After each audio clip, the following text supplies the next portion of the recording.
Hey, I'm Will. I'm Maurice. And I'm Noah. And this is the Crippled Pod.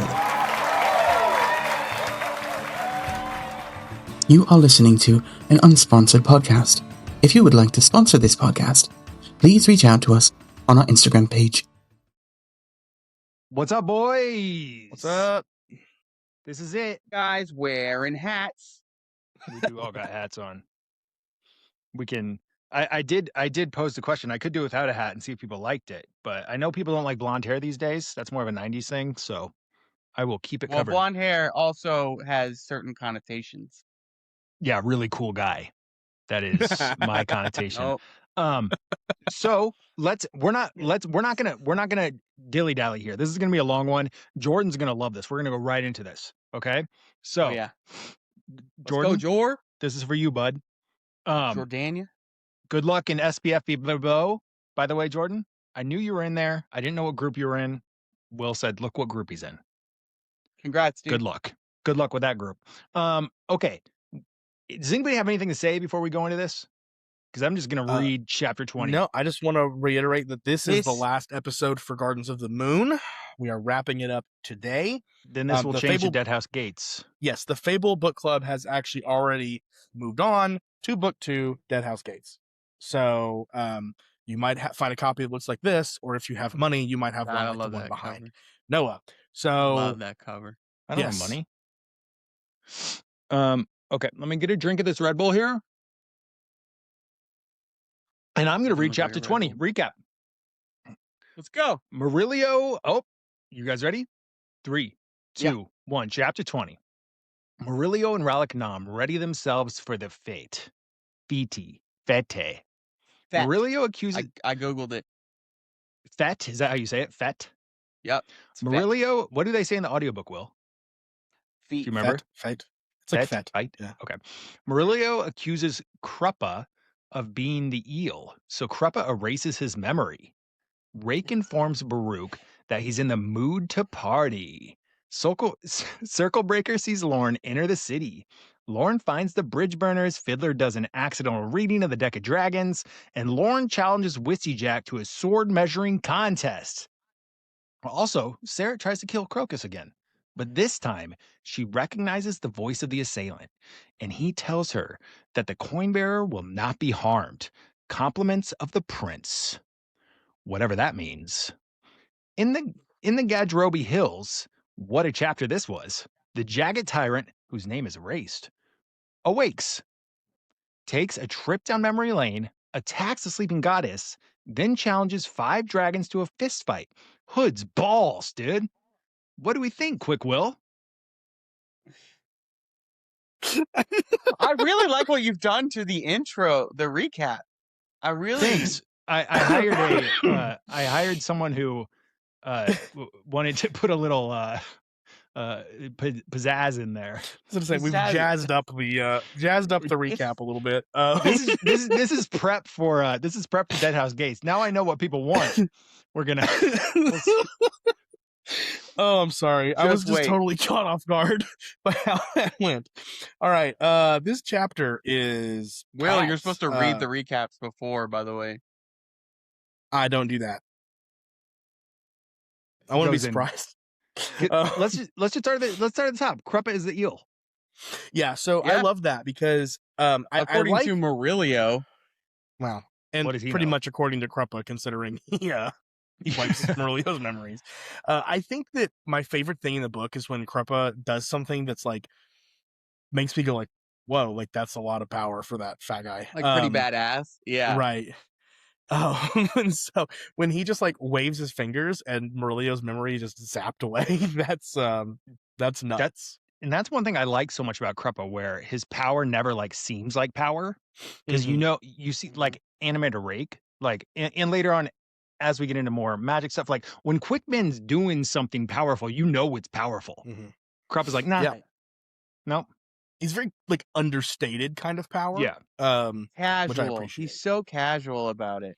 Really, it's like, I know you're the eel, you son of a bitch. I know you've been doing all this. And really, Croup's just like, meh. What were you saying? I mean, I think the description in the text, I think, is literally that he waves his fingers. And I'm like, That's it. Yeah. That's all he does. And considering how magic works in this mind book, tricks him.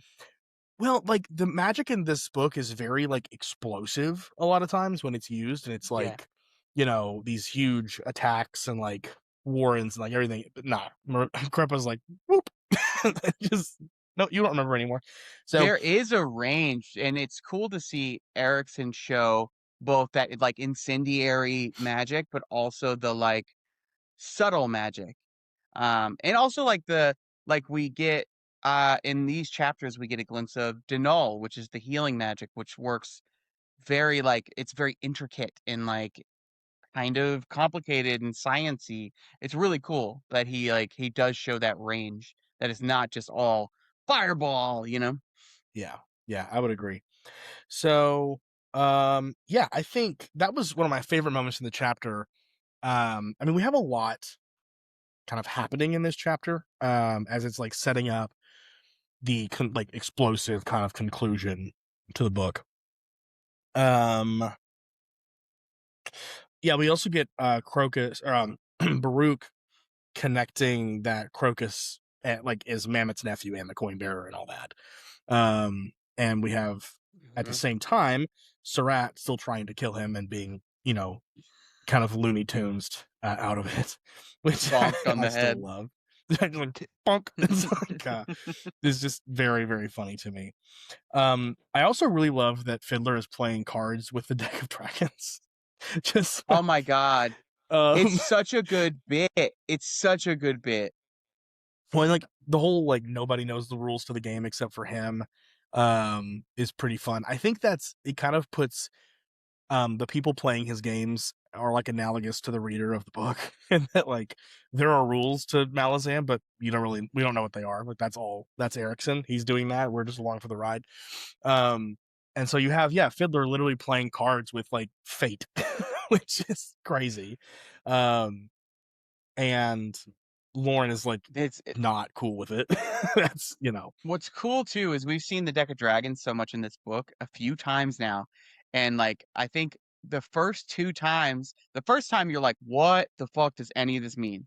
The second time when Tattersail does the reading for Tashrin, you're like, oh, I kind of picked up some of this. I think I kind of understood a little bit. And by the time Fiddler does this game, you're like, that's all the shit I just saw happen. Like, I just saw all this happen. And so if you go back and read the first one, now you will understand it. It's so crazy how that works. Yeah. So that's awesome. The deck of dragons is one of my favorite like through lines. It just kind of like pops up occasionally, and we see, like you said, this like the ramifications of it. Okay. What else we got here? We got. I also love that Fiddler is just this like adept at reading the like he's so casual about it too. He's just like playing these games, but it also makes sense because the cards change and they're weird and they, what is it? Oh, you get this, so that means you lose 10 points. And it feels like playing a card game with a toddler, I imagine, where they're making up someone the rules. Who does that a lot. Yes, that's exactly what it sounds like. But they know their rules. In my case, for my kids, the rule is usually that they win and I lose, and they don't really have much. We don't play that in my house, boy. Well, it just depends on what game it is. If we're playing a game with rules, like my daughter got into playing, I think it was Sorry at one time, and she wanted to play with me, and I just like smoked her like 5 times in a row. Dude. I love it. And make your kid cry. That's good. Fucking loser. Right. That's what I say to my kids. And so she, before that it was tic-tac-toe. She wouldn't play tic-tac-toe. Come on. Again, smoked like 10 times in a row. And so she would get mad and start crying. And I was like, look, I'm not going to let you win. I will teach you how to play, but I will not let you win. I got to set the table early. I say, now, Violet, are we playing for real or do you want to win? And so I put that onerous on her. She needs to tell me, because if she wants to play for real, we're playing for real. If she wants to, I'll let her win if she wants, but just know you're not actually winning. It doesn't count. Hold up. I have a question. Why the fuck is your camera backwards, Noah? So that's why I wore this hat. So this hat is actually upside down and mirrored just naturally. So when it's on camera, if this camera's mirrored, it makes it even more confusing. But if the camera's normal, it's still confusing. So what I'm going to tell you right now is when it outputs, it flips it again. So your hat is going to be backwards in the video. Yeah. Oh, the hat's always backwards. Look at you. See Deadhouse Gates? I can read Deadhouse Gates. I know. Oh. Yeah, but in your video, Chicago is forward, right? Yes, it is because it's mirrored. Yes, but it's gonna flip. Okay, so you know it's gonna be backwards. Okay, okay. This hat is always. Did this motherfucker flip his camera? And no. I've been asking you to not flip my camera, and you figured out how to do it and didn't tell me. I was okay. Sorry, Jordan. Yeah, sorry, Jordan. But attack. I got this hat specifically because it'd be funny in videos because everybody's like, wait a second, why is nothing mirrored but your hat's mirrored? What is going on? And they always ask, and then people are like, why is it like that? Then I'm like, so you have to ask about it. That's hilarious. You got me. Because look, Farseer. Yeah, you're right. I don't know. Will, you were saying? Let's talk. Will, tell me about how crazy is it that Erikson in this chapter, we have Rake, Lorne, Bridge Burners, Raced, and Dragons all in one place. Mm-hmm. And he's just like, there's no, when normal life tells you in chapters to, you're focused on something in a chapter, right? And Steven Erikson's like, no. We're going to talk about every single powerful person you know about and have it in one chapter. How does he make it still feel grounded to you as a first-time reader? I don't know. It's kind of hard to explain. I think some of it is location, right? So at this point, everything is moved to Darujistan.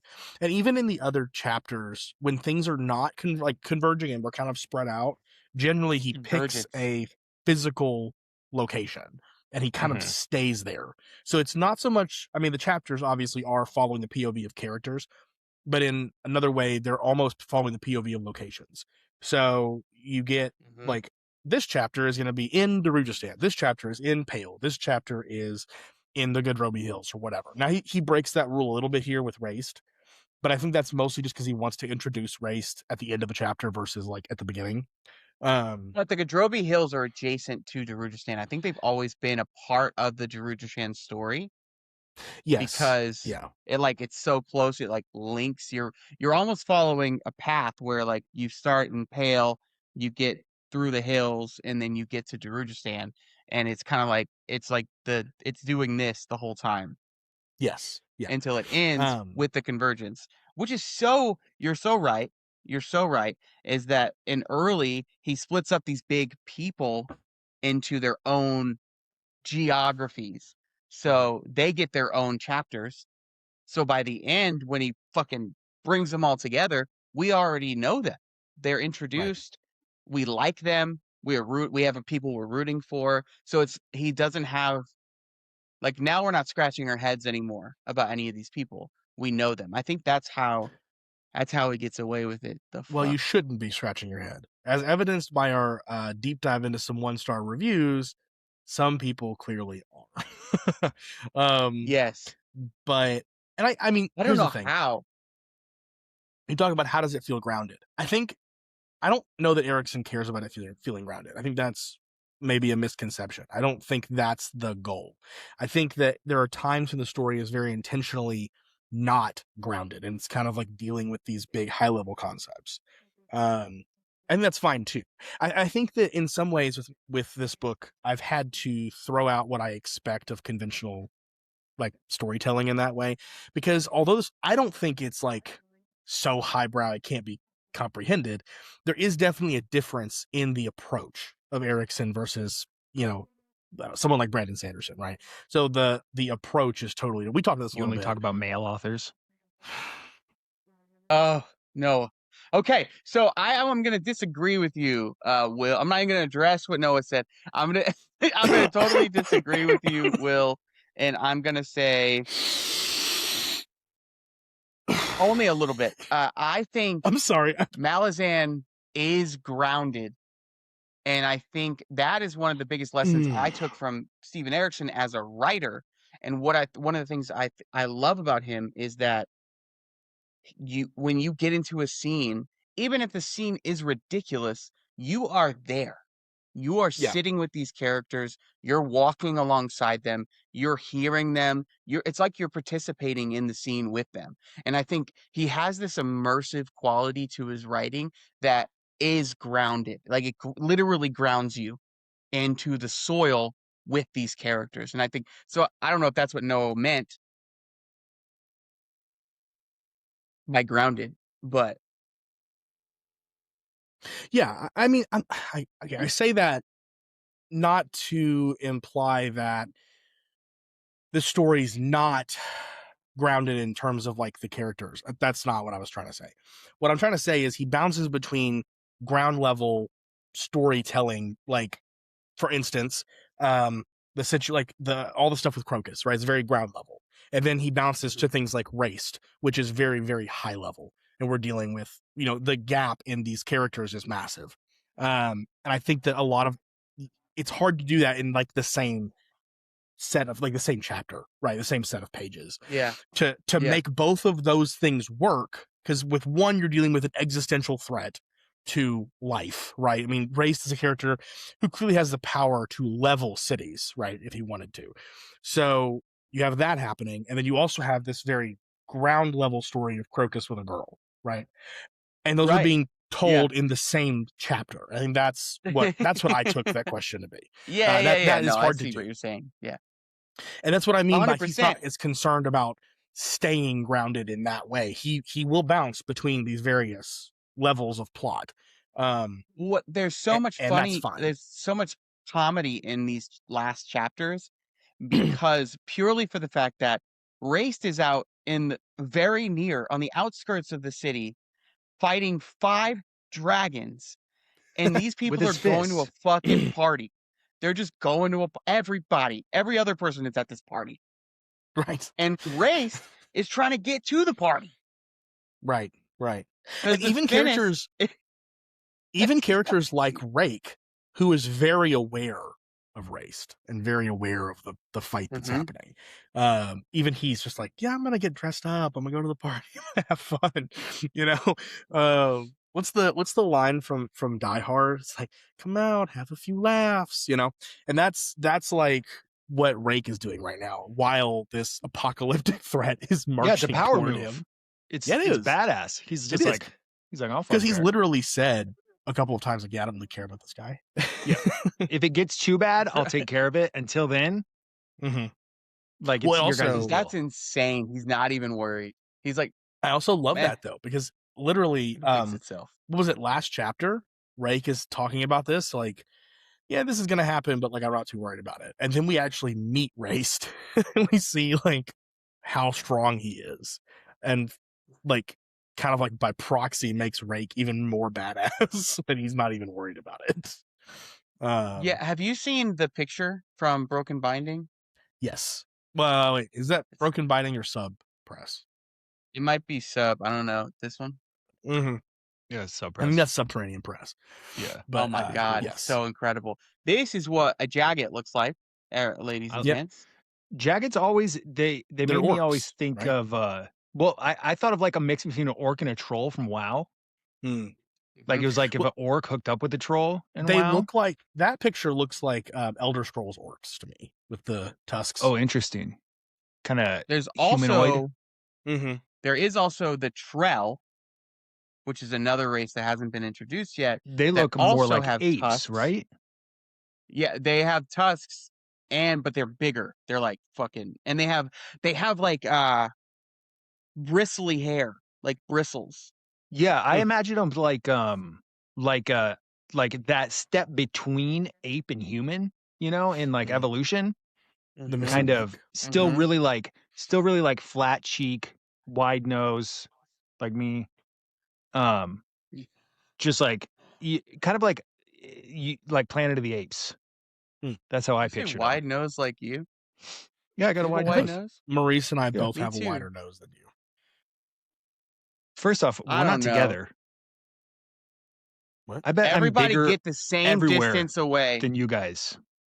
I doubt it. Everybody get the same distance. Dude, your head is so tiny. Your head is so tiny, Noah. Look how tiny your head is, dude. Oh, compared to your guys's? Yeah. Holy shit, this Jesus. Man, I can't wait for y'all. That was one of our dumber asides for what it's worth. Sorry. That was dumb. So let's just move to the next chapter. Do you have anything to say about this one? Yeah, of course. Do you things remember? So what I did, just a heads up, so if people know and you guys know, I kind of picked like a few theme questions for each chapter, so maybe it would like move us along a little quicker. Yeah, that's a good idea. Yeah. I thought that was good. That was nice. It was nice to have get Will moving. I actually really like that. Will takes forever to like. I know. Will's like, how long can I talk to see if people follow me in the time that I'm talking? It hasn't worked. Hey, so. We're all, just so y'all know, we're all friends. We are all friends. This is how friends talk. This is how friends talk to each other. Look, this is what white male friendship looks like. This is what it is. It is, you will literally die for that person if they're not watching you. Yes, but if they're watching, shoot them. Listen, I just want to point out to everybody, this should tell you a lot. I sent something to our group chat. What was it, yesterday? Maurice liked it, responded to it. Hang on a second. Because I sent some just positive vibes, right? Just, can you guys read? You can't read that, can you? Yeah. I saw that. I was like, I'm not responding to this. I'm not responding to your vibes, bro. Literally up in the lab, scheming on beautiful abundance for you. And he saw it immediately and just ignored it. And then sent some stupid wolf calling me a good boy. This is weird. Man, y'all are trying to fuck up my Instagram feed, and it's pissing me off. Y'all need to stop sending me weird shit. No, I will not. Your weird country music that your weird. You do get a lot of country music stuff. Okay, but that was I can't name the person on here because I don't want to do that. But like, it was so bad, right? So bad. I loved it. So bad. I have to send you. You'll talk shit about. You'll talk shit about George R.R. Martin in the first episode, but you won't name drop this girl. This person is someone that is connected to people I know, so I can't really do that. That does change things. That's how I like it. They're connected. Like, look, yes, everybody's a lot more of a sissy in real life, so that's why I just name drop. Because let me be totally clear. This person would you guys come talk to me in real life. Come find me. I'm not trying to hurt somebody. Don't come find me. I'm not trying to hurt somebody. I'm trying to yuck your yum. Come find me. Find me. I'll be at Comic Con, Emerald City Comic Con. Have you guys seen the guy on Instagram and TikTok who fights his followers? You seen this? He travels around the world, and he's like, "I'm gonna fight my followers until somebody knocks me out." Yeah, and he just goes to these different locations, and they will literally they'll both have boxing gloves, and they'll come up and just start fighting, and it's actually he just hasn't been knocked hilarious. out. Okay, stop. Kicked by everybody. Things to remember. Things to remember. Jordan's seething. Tadderall healed Rallick's wound. Remember the name Acarium. Not for this book, but for later. Oh, Acarium. See, I said Acarium. Interesting. I don't know. That's just what I say. How does the audiobook say that now that I'm thinking I don't know. I don't know. But I know. I love them. Probably Acarium. Love them. Oh, yeah. Acarium, I think. One of the bestest boys. Croup is the eel. Supposedly. The tyrant is awake. Circle Breaker recognizes Lorne and gets a job. Everybody's going to a party. And then,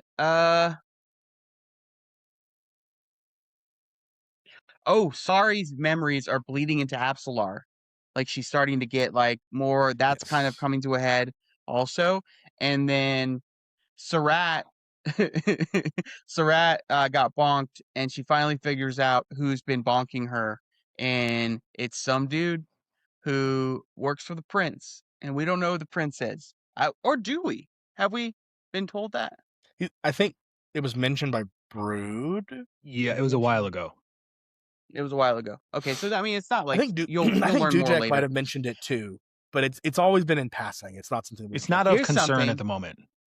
You will learn a little bit later, not nearly as much as you want to, because I don't know if you know this about Malazan. If you don't, here's some news. This series is written by 2 authors. And those 2 authors kind of have domain over certain things. Aspects. And yes. So the prince is actually a character that kind of is more under Ian Esselmon's name or domain. Yeah. And so Steven Erikson doesn't spend a lot of time with some very cool art for that prince. Can I very excited to get to that prince. Time out for 1 second. Speaking of the Esselmont stuff, so to be clear, because I know people have asked in the book club a couple of times, so the Malazan Book of the Fallen series, the main 10 books, is a different, like the Esselmont books do not factor in to that, correct? They're like a separate beast. They kind of like... So the books of the Malazan Empire, which are the 6 books, are a companion series to the Book of the Fallen. They do not need to be read, but they do offer context for things that happen off screen throughout the main 10.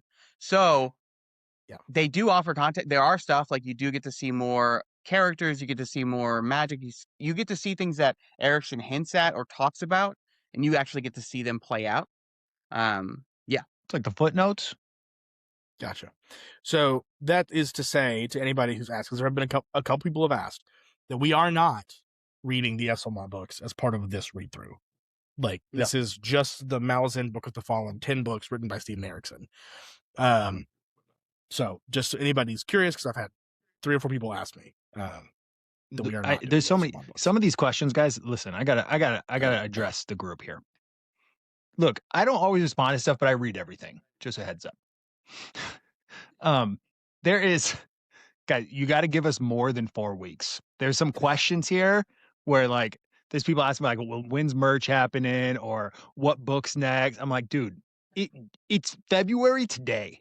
You gotta chill. You gotta chill. I read everything. I take notes of stuff. I'm very good with organizational things. I just don't really want to talk to you.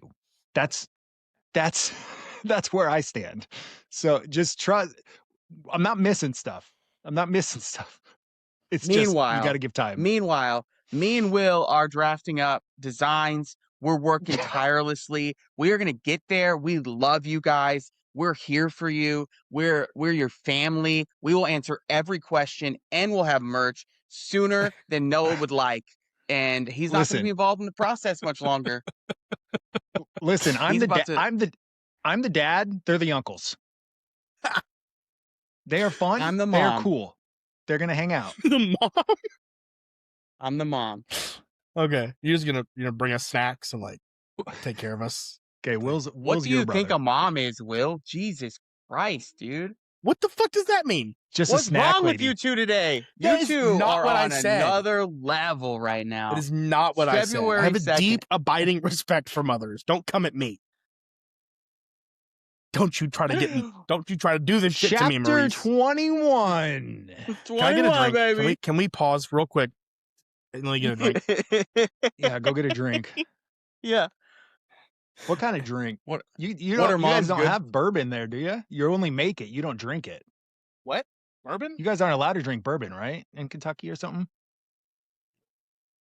No, You're not allowed to have that. I don't drink it, but it's here. I got some. I don't know anyone who doesn't have a little bit of bourbon, but I know very few people who actually like to drink it for what it's worth. So. Oh, I like drinking bourbon. Well, I don't. Come visit me. Brown liquor is gross. Oh shit. But I also don't. I don't drink anymore. I'm basically sober. White liquor is for skinny, rich white women on a diet. Yep. It's also Who says gross. that? Ron Swanson. Ron Swanson. Yeah, that's Ron Swanson. Move this. How can you get it back in its spot? One of the best satirical libertarian characters ever. Love Ron Swanson. Yes, 100%. And people I love people who think that Ron Swanson is like I think they think it's like, oh, he's got good ideas. It's like, no, this is a joke, you idiots. I saw. Because like people equate Nick Offerman to him so much, and Nick Offerman yeah. couldn't be further from Ron Swanson in so many ways. He's a progressive. But that's what I'm drinking. Of course, I'm in Kentucky. I'm from Kentucky. Of course, I'm drinking Mountain Dew. Literally seen you drink Mountain Dew on live. Who? Noah. Noah? I've seen you drink Mountain Dew on live. Don't come at me. Yeah. Mountain Dew Zero. Not going to catch me with some sugar pop. Aspartame. Right. No, listen, dude, Mountain Dew is not good for you. That's an energy drink masquerading as a cola. Yummers. Dude, you do what you want, Will. I don't give a fuck. I'm gonna have to get a coffee in the middle of this. Y'all are killing me. I don't give a fuck, bro. All right. After this chapter, I'm this. Yesterday in my Discord, I asked everybody if they have any vocal stems that they do and what are they. And I have some, and one of them is I saying it to my wife, and it's Schwang-a-dang-dang, put a dick in that thing. And I do that all the time. Like, all the time. Schwang-a-dang-dang, put a dick in that thing. That's it. My wife has this incredibly... Thank God she loves me. My wife has this incredibly annoying habit of... she'll get a song stuck in her head. What's up with you and moms today, Will? I know. Dude. I know. She gets a song stuck in her head, but she'll sing it constantly, but she'll only sing the first line, and then she'll stop. And it makes me come very close to committing crimes. I hate it. Dude, sometimes that's you know why that happens? Scientifically, if it's an earworm, is that what it's called? Mm-hmm. Earbug? Earworm. So the reason that's happening is because your brain gets stuck, and they put these in music, popular music, on purpose. There's like a slight rhythm change, or there's a slightly off tune moment, and your brain recognizes patterns, and it likes patterns. So when it doesn't feel, if something breaks that pattern, it gets stuck on a loop, and that's how earworms happen. Interesting. So you want to know another side note on that? This is why people love Sleep Token. So people who are big Sleep Token fans, Sleep Token has figured out how to put that earworm throughout the whole song. So they have there's syncopated beats with their drummer. If you listen, every verse and every chorus has a different syncopated beat, which makes each part of the song into an earworm, which makes it stick in Romantasy Girl's ears. I have listened to Sleep Token, and I it's one of those I don't get. I don't get it. It doesn't do it for me. They're interesting. I feel like I should like it. And I just don't. I just don't. Now, I do want to know why is blackface okay for him? Not saying I want to do blackface. I just don't understand why that's acceptable. Noah's over here being like, why is it not okay for me in college to wear blackface? Okay. Yeah. Okay. So I had the same question, and because I saw it, I was like, that's blackface. I think it is blackface. Okay. My immediate thought pretending is because it's not black, actually imitating a person of color. That's my immediate thought. How do we know? I don't know. It's pushing the line. I'm just saying, you guys, you're excusing there are people who have a problem. He easily could have made himself red, or blue, and it would have had a similar impact. Right. I think it's just because the gray, black, It's goth. But it's there are a lot of people who have a problem with it. Though. I mean, that's not a new thought. Mm-hmm. There was I think it was Billboard. It's completely original for me. Billboard shared a thing on Instagram because of they were showing their top streamed artists of the year or whatever, and Sleep Token's number 2 or 3 on that list. But one of the people on the list refused when they retweeted it. They blurred Vision. Vision, is that his name? Vision Vessel. Vessel. They blurred his face because they didn't want to promote blackface. So it's not it's a thing that's been talked about. Suck it, Vessel. Oh, and just so you guys know, Sleep Token is basically Imagine Dragons. So stop pretending like they're the best thing ever. I think they're better than Imagine Dragons. I think they're better than Imagine Dragons. I listen to a lot of electronic music. If y'all like Sleep Token, nah, you won't. Go listen to Break-Ins. Break-Ins is fucking dope. Anyway. Only listen to 3 Days Grace and Breaking Benjamin. Hell yeah, brother.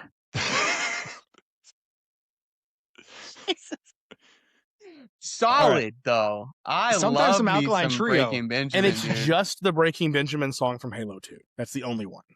So sick. Okay, sorry, Jordan. Here we go. Chapter 21. I'm stopping. I just assumed you were cutting all of that for what it's. Nope, I'm not cutting any of this. That was you have to cut the part where I get We're gonna watch you make a drink, big dog. We're gonna talk about no, people are gonna love that. Well, that's gonna be memed out of the world. All right. I'm the only meme so far. Here we go. Apocalyptic Gardening with Lorne. Chapter 21. Lorne plants the Jagged Tyrant's finest in a garden because it's an acorn. Cruppa finally lets Circle Breaker retire. Crocus confesses to Apslar that he simply must fuck Chalice. and the bridge burners get hired to guard the fate. Seriously, everybody's going to this party. Meanwhile, Kalam and Perrin are on their way to kill the adjunct. Baruch introduces Rake to the eel, aka Cruppa. And Murillo and Ralik's plan comes to a head. Murillo using his sword to distract Lady Simtal, and Ralik using his knives to cut Turban ore. Oh, also, Chalice accidentally calls Crocus by another man's name. So he kidnaps her. Over to you, Will. What you think?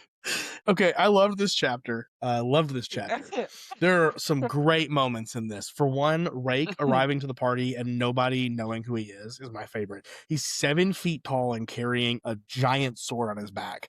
And everyone just, even politicians who should know who he is.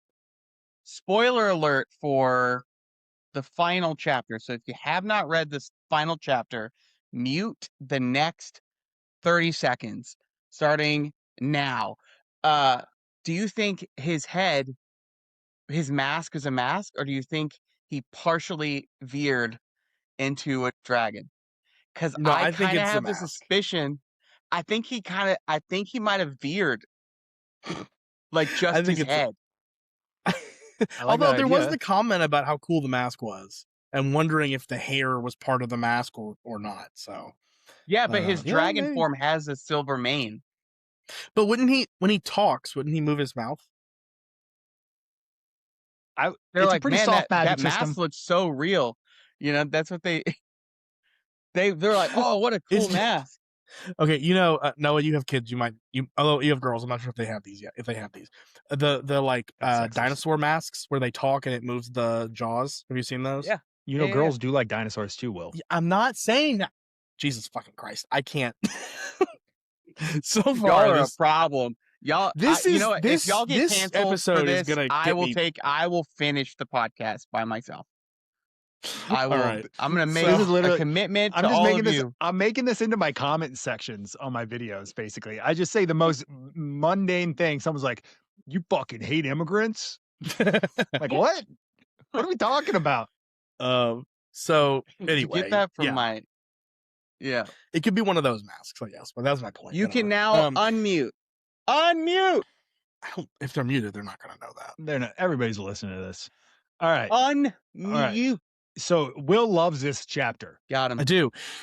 All right. So Rake being anonymous while being 7 feet tall and having a sword is funny. Cruppa, this is the scene where he pushes the pastries through the mask and eats them. Is that this scene? Yes. Yeah. Oh yeah. Is he cherub? Is it a cherub mask? What is it? Yeah, it's a cherub. It's a cherub like baby face mask. Croup, dude. He's just shoving pastries through the mask. Insert a photo of Brennan Lee Mulligan as the baby in Very Important People, the most recent episode.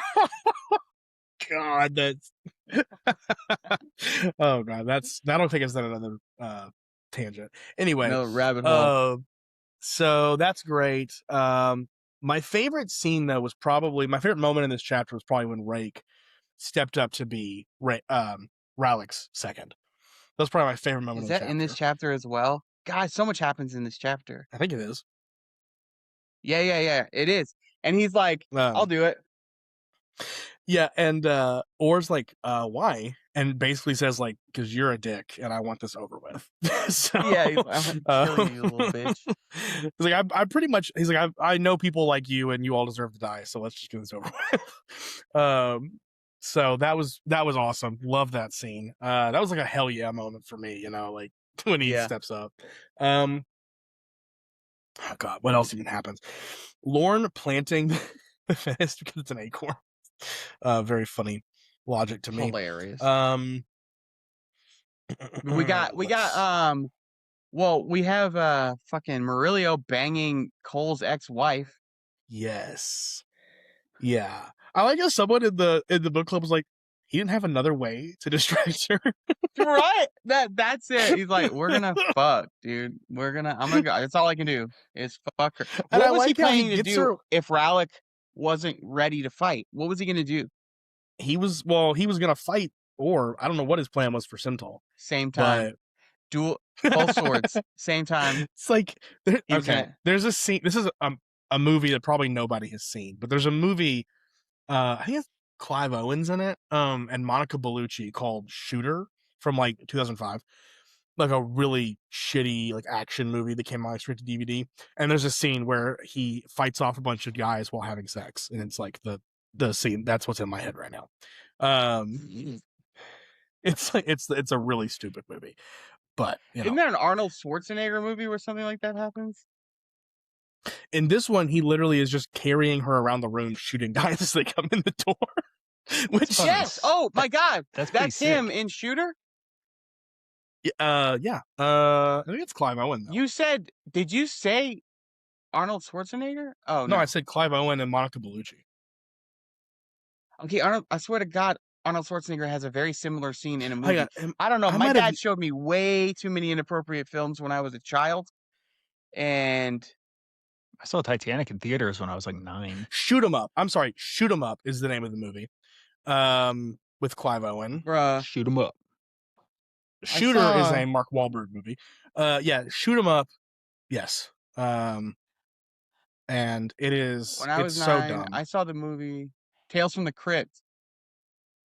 Oh yeah. I watched G.I. Jane when I was like 8 years old. Desperado. Is that why you don't like women? Would that make me not like women? I do like women. I don't know. I'm trying to find I'm trying to find the answer. Find the answer to a thing that doesn't exist. I don't know. If someone just listened to this episode, if someone just listened to this episode, they should go. Yeah, just go listen to the last episode. And the last episode, we have an hour on our politics. So, yeah, that's true. That one was for Jordan. So, all right. He paid. Let me see what else we got here.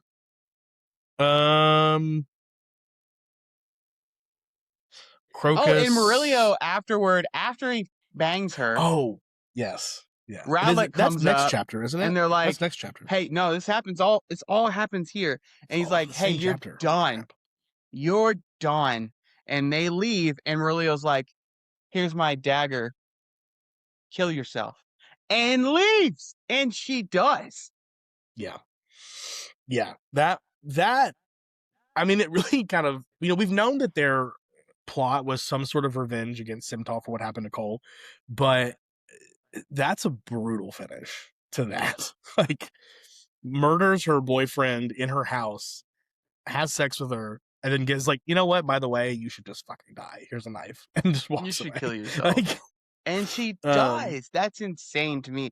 Like, she had so much ambition, but I guess it really shows too, and they didn't touch on this enough in the plot, how fucked up what she did to Cole was, and the extent of it, because she essentially killed him off and took his entire estate. Yeah, I mean, she faked his death. Literally faked. Like, he's officially dead. It's incredibly so when he comes fucked back, up. I mean, she's fucked. I mean, she like, I don't know if she goes to prison or she'd probably be executed. That's my assumption. That might be like, yeah. So Yeah. We also get a couple other things here. Mammoth is at the party wearing the mask of a Jagged, which is interesting. Wild. Yeah. No bueno. What else we got? The bridge burners recognize Rake at the party because, of course, they do. He'd be kind of hard to miss, in my opinion. Mm-hmm. Quick Ben talks about how the magic from the battle happening on the outside the city is affecting all the mages, and it's mentioned that like the mages are all sick, basically, like none of them feel well because of so much happening. What else we got here? Okay, hold on. Time out. Ask your questions if you want. Time out. I'm not going to cut anything. I will ask a question. Let me ask you a question, and then I'm going to go. My dog is freaking out, and my light also just died. Let me get my. Oh, my light came back on. All right. Here's a good talking point. Okay. Will, which characters in this chapter are actually in control? For example, Lorne with her acorn, right? Creppa with his information, versus who are lying to themselves about being in control, think they're in control. I'm going to leave you with that, and I will be back in 2 minutes. Okay. In terms of characters that are actually in control, I mean, Lorne's obvious answer feels like Rake, right? It feels like Rake is the obvious answer to this. He knows all the pieces on the board and what they're doing. He's planned for Raced. He knows that's coming. He seems to know the extent of his power also. So he does not know about the bridge burners. It's true. It's true. You could argue a character like the bridge burners, like Whiskey Jack or Quick Ben could be in control because they know this scheme and they know about the bombs to blow up the city or the intersections. But I also think that they're just not quite powerful enough to be considered in control. Does that make sense? Like, yeah, they're an X factor for sure. They're in control. But like, if they were, if they ended up, if Raced shows up in Darujistan, they're not going to be able to stop him. So, is that you know what I'm saying? That's why I would say like it's hard for me to say they're in control. I wouldn't say any of them are truly in control. They are though. Like in control of some things. So like Rake isn't in control. He's kind of reacting to circumstance. He is, he knows what's happening in a broad sense. And he's like, I'm going to handle it. But he's not controlling anything. He's just going to use his sword to take care of it if he needs to. True. That's true. Maybe the most. Because he doesn't really have a hand in Raced either. Maybe the most in control character in a weird way is Crippa. Crippa is he pulls he's the eel, right? So he's scheming, he's setting things up. So he's also clearly magical and has some magical abilities, the extent of which we don't fully know. So he might be the most in control character. I think it's safe to say that characters like Lorne and Mammoth and Crocus are completely out of control. They are like totally out of control. Whatever is going to happen is going to carry them along with it. Crocus kind of spiraling right now, yeah? Side note on Crocus kind of spiraling. Our boy he's having a rough time. He's having a rough time. She's like, Gorlax? And he's like, and grabs her and just like runs. It just grabs her. It's like, don't scream. Takes her away. Oh, and I love how Circle Breaker's leaving. He looks over and there's a little fat man sleeping, passed out in the pastries. And he's like, weird. And then he leaves. And in the very next chapter, we are with Croup in his dream. So I love that. Like, yeah. You know what? Maybe Circle Breaker is the most in control because he's just peacing out. He's just done. He's like, you know what? I'm retired. It's just I'm gonna leave. So good of Croup to do that. Retiring. Yeah. I saw. I think it was Jordan said in the book club that Circle Breaker is apparently supposed to be a stand-in for Erickson. It's interesting. Interesting. I guess he read that somewhere. I don't know. Jordan, you can go to the next chapter? Well, let's get Maurice's important things. Important things. Yeah.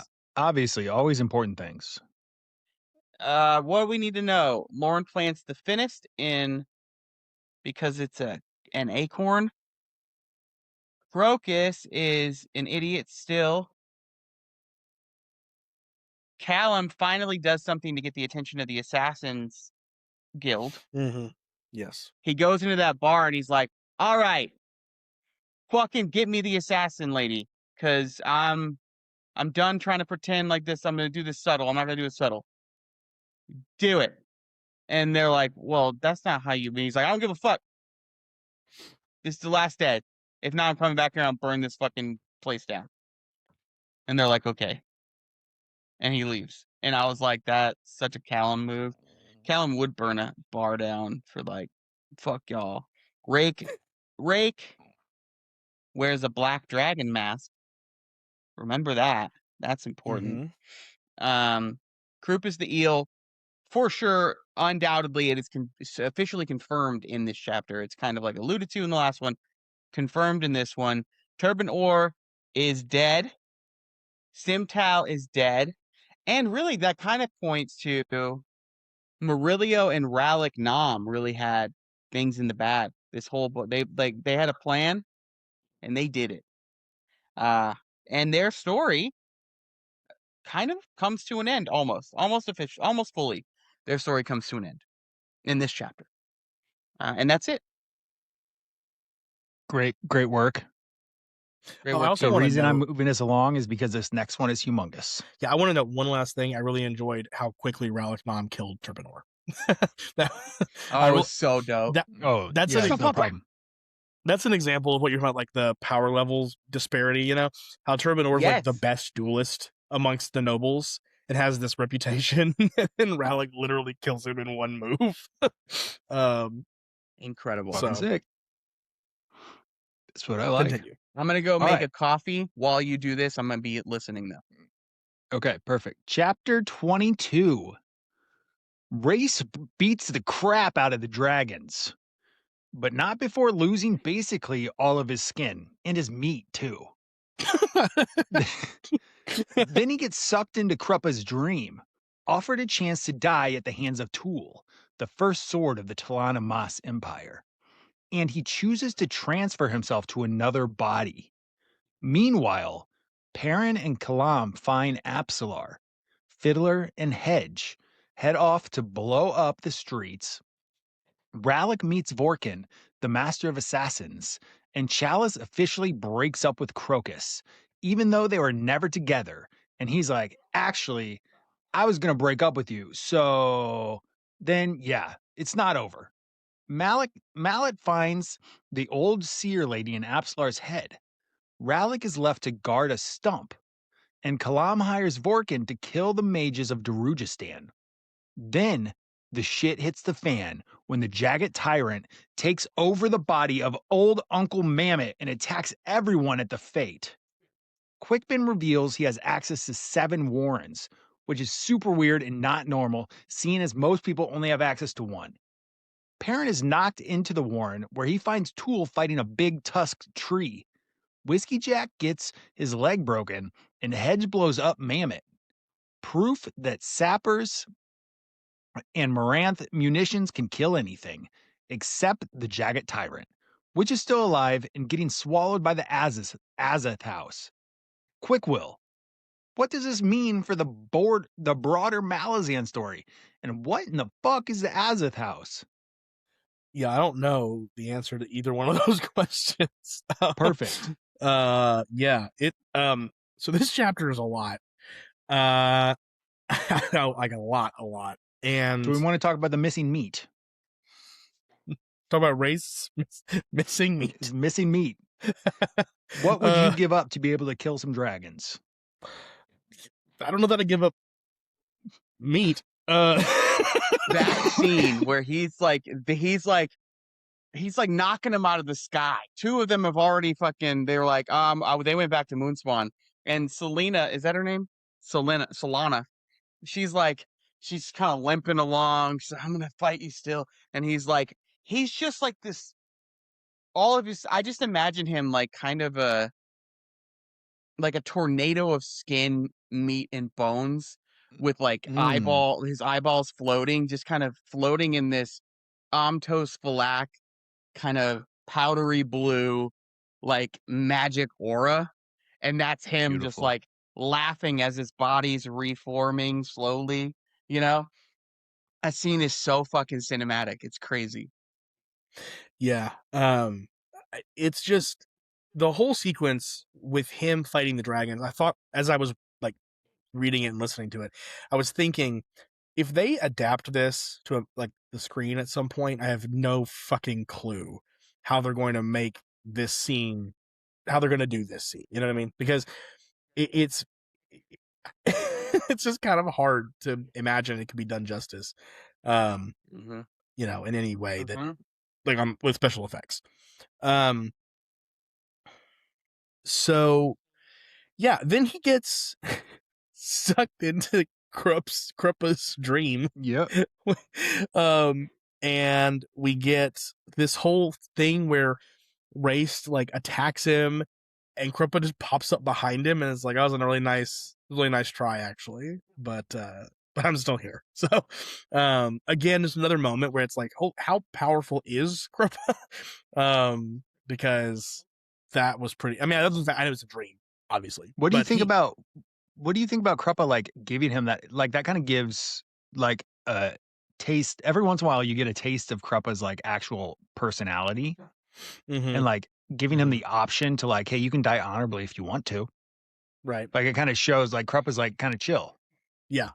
Yeah. Cruppa's. I mean, this is what, when you were gone, I was saying this. When you mentioned like characters in control, I said, I think maybe Crippa's the most in control of any characters, because it feels like he has a grasp on things that just other people don't.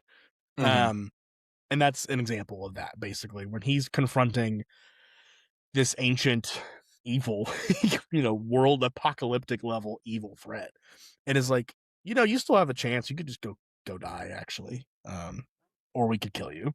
So, that's pretty wild. In that scene, we also, of course, get Kroll showing up and, you know, being like, come with me. Just come on with me to whatever place he's at. I assume it's some sort of afterlife.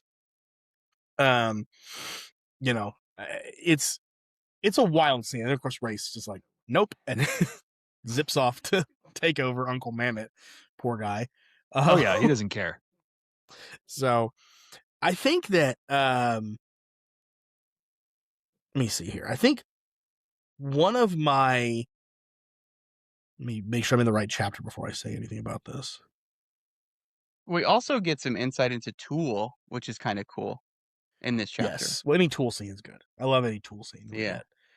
He's but him being the so we know the term first sword loosely because it's been used to describe other characters who we haven't met, but we've heard the name Dassem Ultor, who was the first sword of the Malazan Empire. Him dying in the prologue is what kind of set off a lot of the things to make Surly the Empress, or that's where it kind of all started. The old guard started with his fall. But the first sword is essentially the best sword fighter. That's who they are. So Tool was the first sword of the Talanamas Empire, meaning of all of this entire race of people. Tool was the best sword fighter. And he just That's good to know. That's a thing to remember. Well, it's also worth noting that, again, that's a race of people that are 300,000 years old and can't die. Yeah. He's been the best for 300,000 years. He's the best of the best. Like, they're all legendary warriors. So for him to be the best of them, he would have to be high on the list of the most capable fighters in the world. I mean, you know. Yeah, make a note of this. We're going to come back to this in book 3. Yep. So yeah, and then we get, again, Race possesses Mammoth. That does not go well. Oh, poor Mammoth, dude. I know. I really hate. I like Mamet a lot. He's such a nice guy, and then he just gets absolutely fucked. Just absolutely. It's life, man. Obliterated. That's life in the Malazan Empire. Yeah. Steven Erikson, as an anthropologist, I think hates historians, and I feel you guys are ruining my work. Stop giving my shit narrative. Yeah. Yeah. This is just look, I got the bone. I see what happened. You don't have to add the zhuzh. Yeah. How many times are y'all gonna be wrong about dinosaurs? Yeah, seriously. Well, and that's archaeologists. That's not historians. I'm gonna say dinosaurs. Paleontologists. Which according to Will are all men. All men are. When did I say that? Earlier you said girls don't like dinosaurs. I did not say that. I said you have girls. I don't know if they're into dinosaurs. That's what I said. They must not like trucks either, huh? Yeah, they don't like trucks. You buy them all like trucks. Just toy kitchens and Barbie dolls. That's all you buy. Lifted F-250s with dualies, King Ranch edition. Oh, we also find out that Turban Orr cheats in all of his duels. He has like a magic something. I think he wears like magic armor or something that can't be stabbed. So we kind of learned that through Vorkin. I don't know if we learned how he does it, but we know that he uses magic and that's how he wins all of his duels. So if Murillo had fought Turban Orr, he probably would have lost. Well, he would have lost because nobody can cut through the magic. But because Ralik Nam rubbed Otatarol dust on his face, Chekhov's gun, everybody. Yep. It all comes back. It all comes back around. Yeah, baby. This chapter is so dense. I'm having trouble like keeping. Well, no, that's fine. That's fine. Let's hear. I'll lead you. I'll lead you. Yeah. Let me give you. Let's talk about Chalice and Crocus for a sec. So the end of Crocus's fantasy. Poor guy. Well, he's kind of like after she's like, I listen, no, dude, I'm already into somebody else, and he's like, well, whatever. You know what? Me too. I'm not even into you. I kidnapped you to dump you. Actually, so yeah. It's so that's why I'm here. It's so like, it's so painfully real. Like seeing Crocus like do that. Well, actually, I was gonna break up with you. Like he's just like. He's like, no, I was gonna break up with you first. I've been hanging out with this other girl. Yeah, basically for the last like week. She's a good fisher. We slept in the same bed. Like, whatever. Like he's such a rowboat together. He's so stupid, dude. I love him. Well, there's this other girl in this school you don't know. Yeah. She doesn't go here. There's something about Crocus. I think Crocus gets a lot of flack from the community. I see a lot of Crocus hate on like Reddit.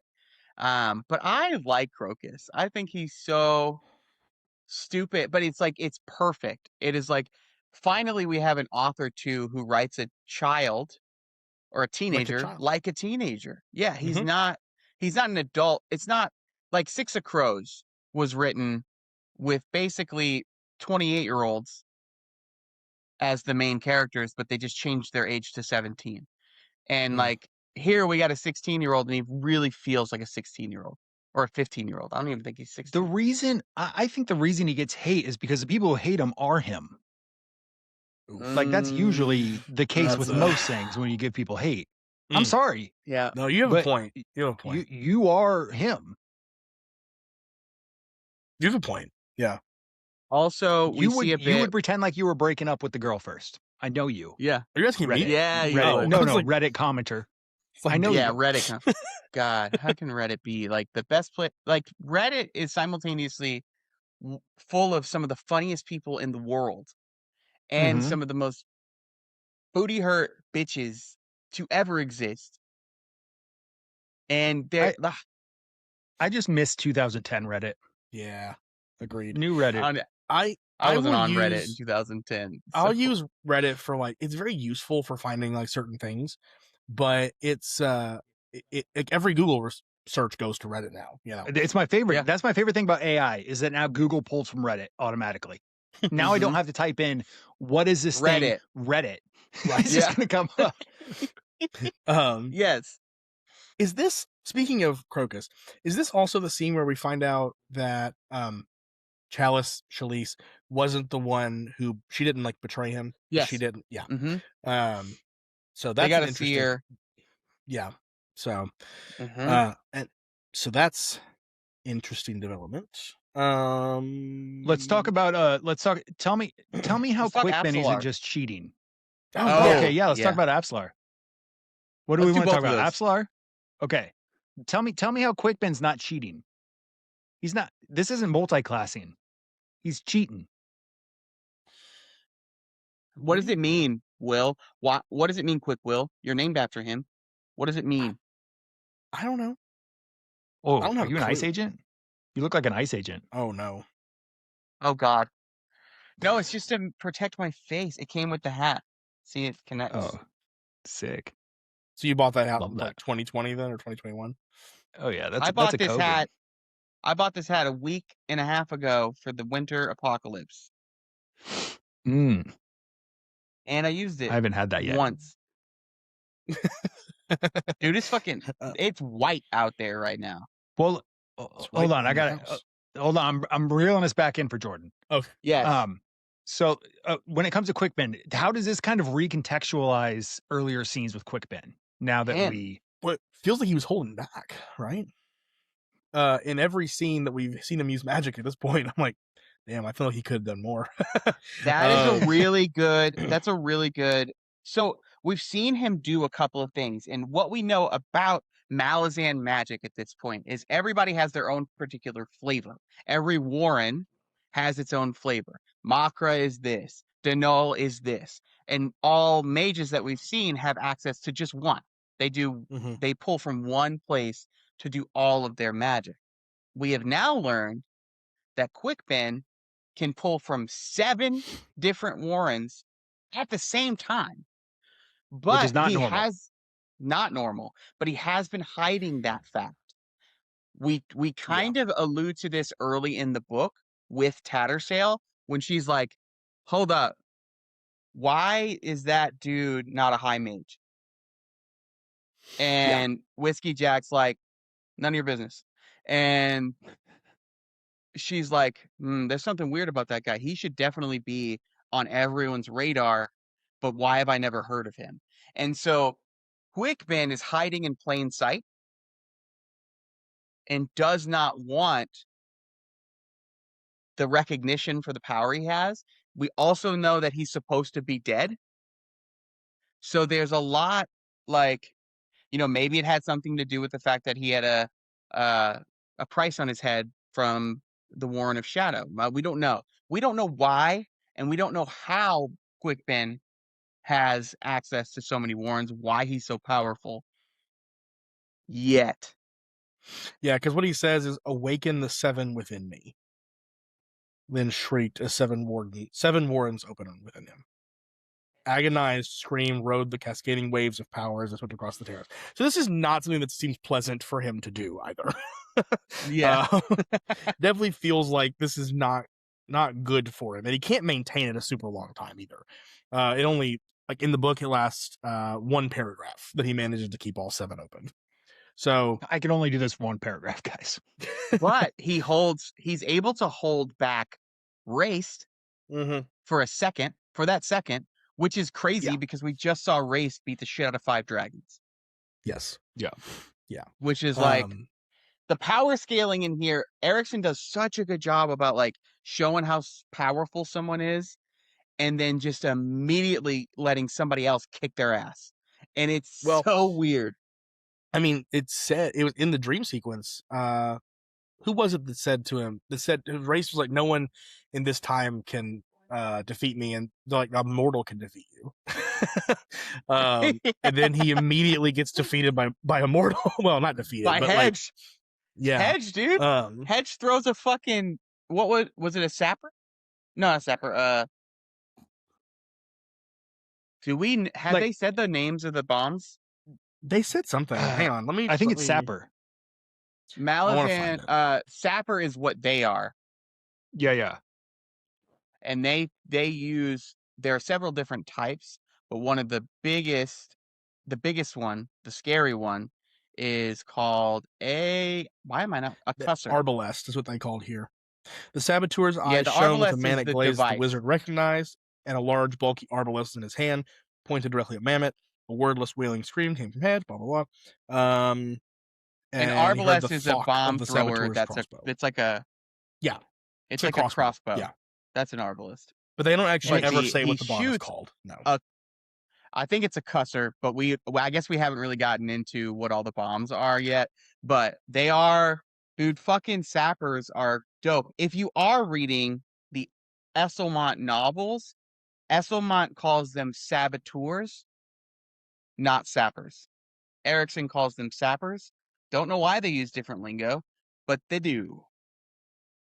And what that does, I mean, I want to say, so the thing with Hedge, it kind of brings up the fact that basically it reinforces the Malazan thesis where tech and like resolve can beat anything, can fight gods. So it kind of like reinforces like there's no universal solutions. It's just we could figure this out if we just keep trying different things. Yeah, and so it kind of gives you an idea. Yeah, nobody's unkillable. I mean, we saw like literally. Yeah, he's gone. That was it. Well, and we also have seen Perrin fist fight a god. So I mean, yeah.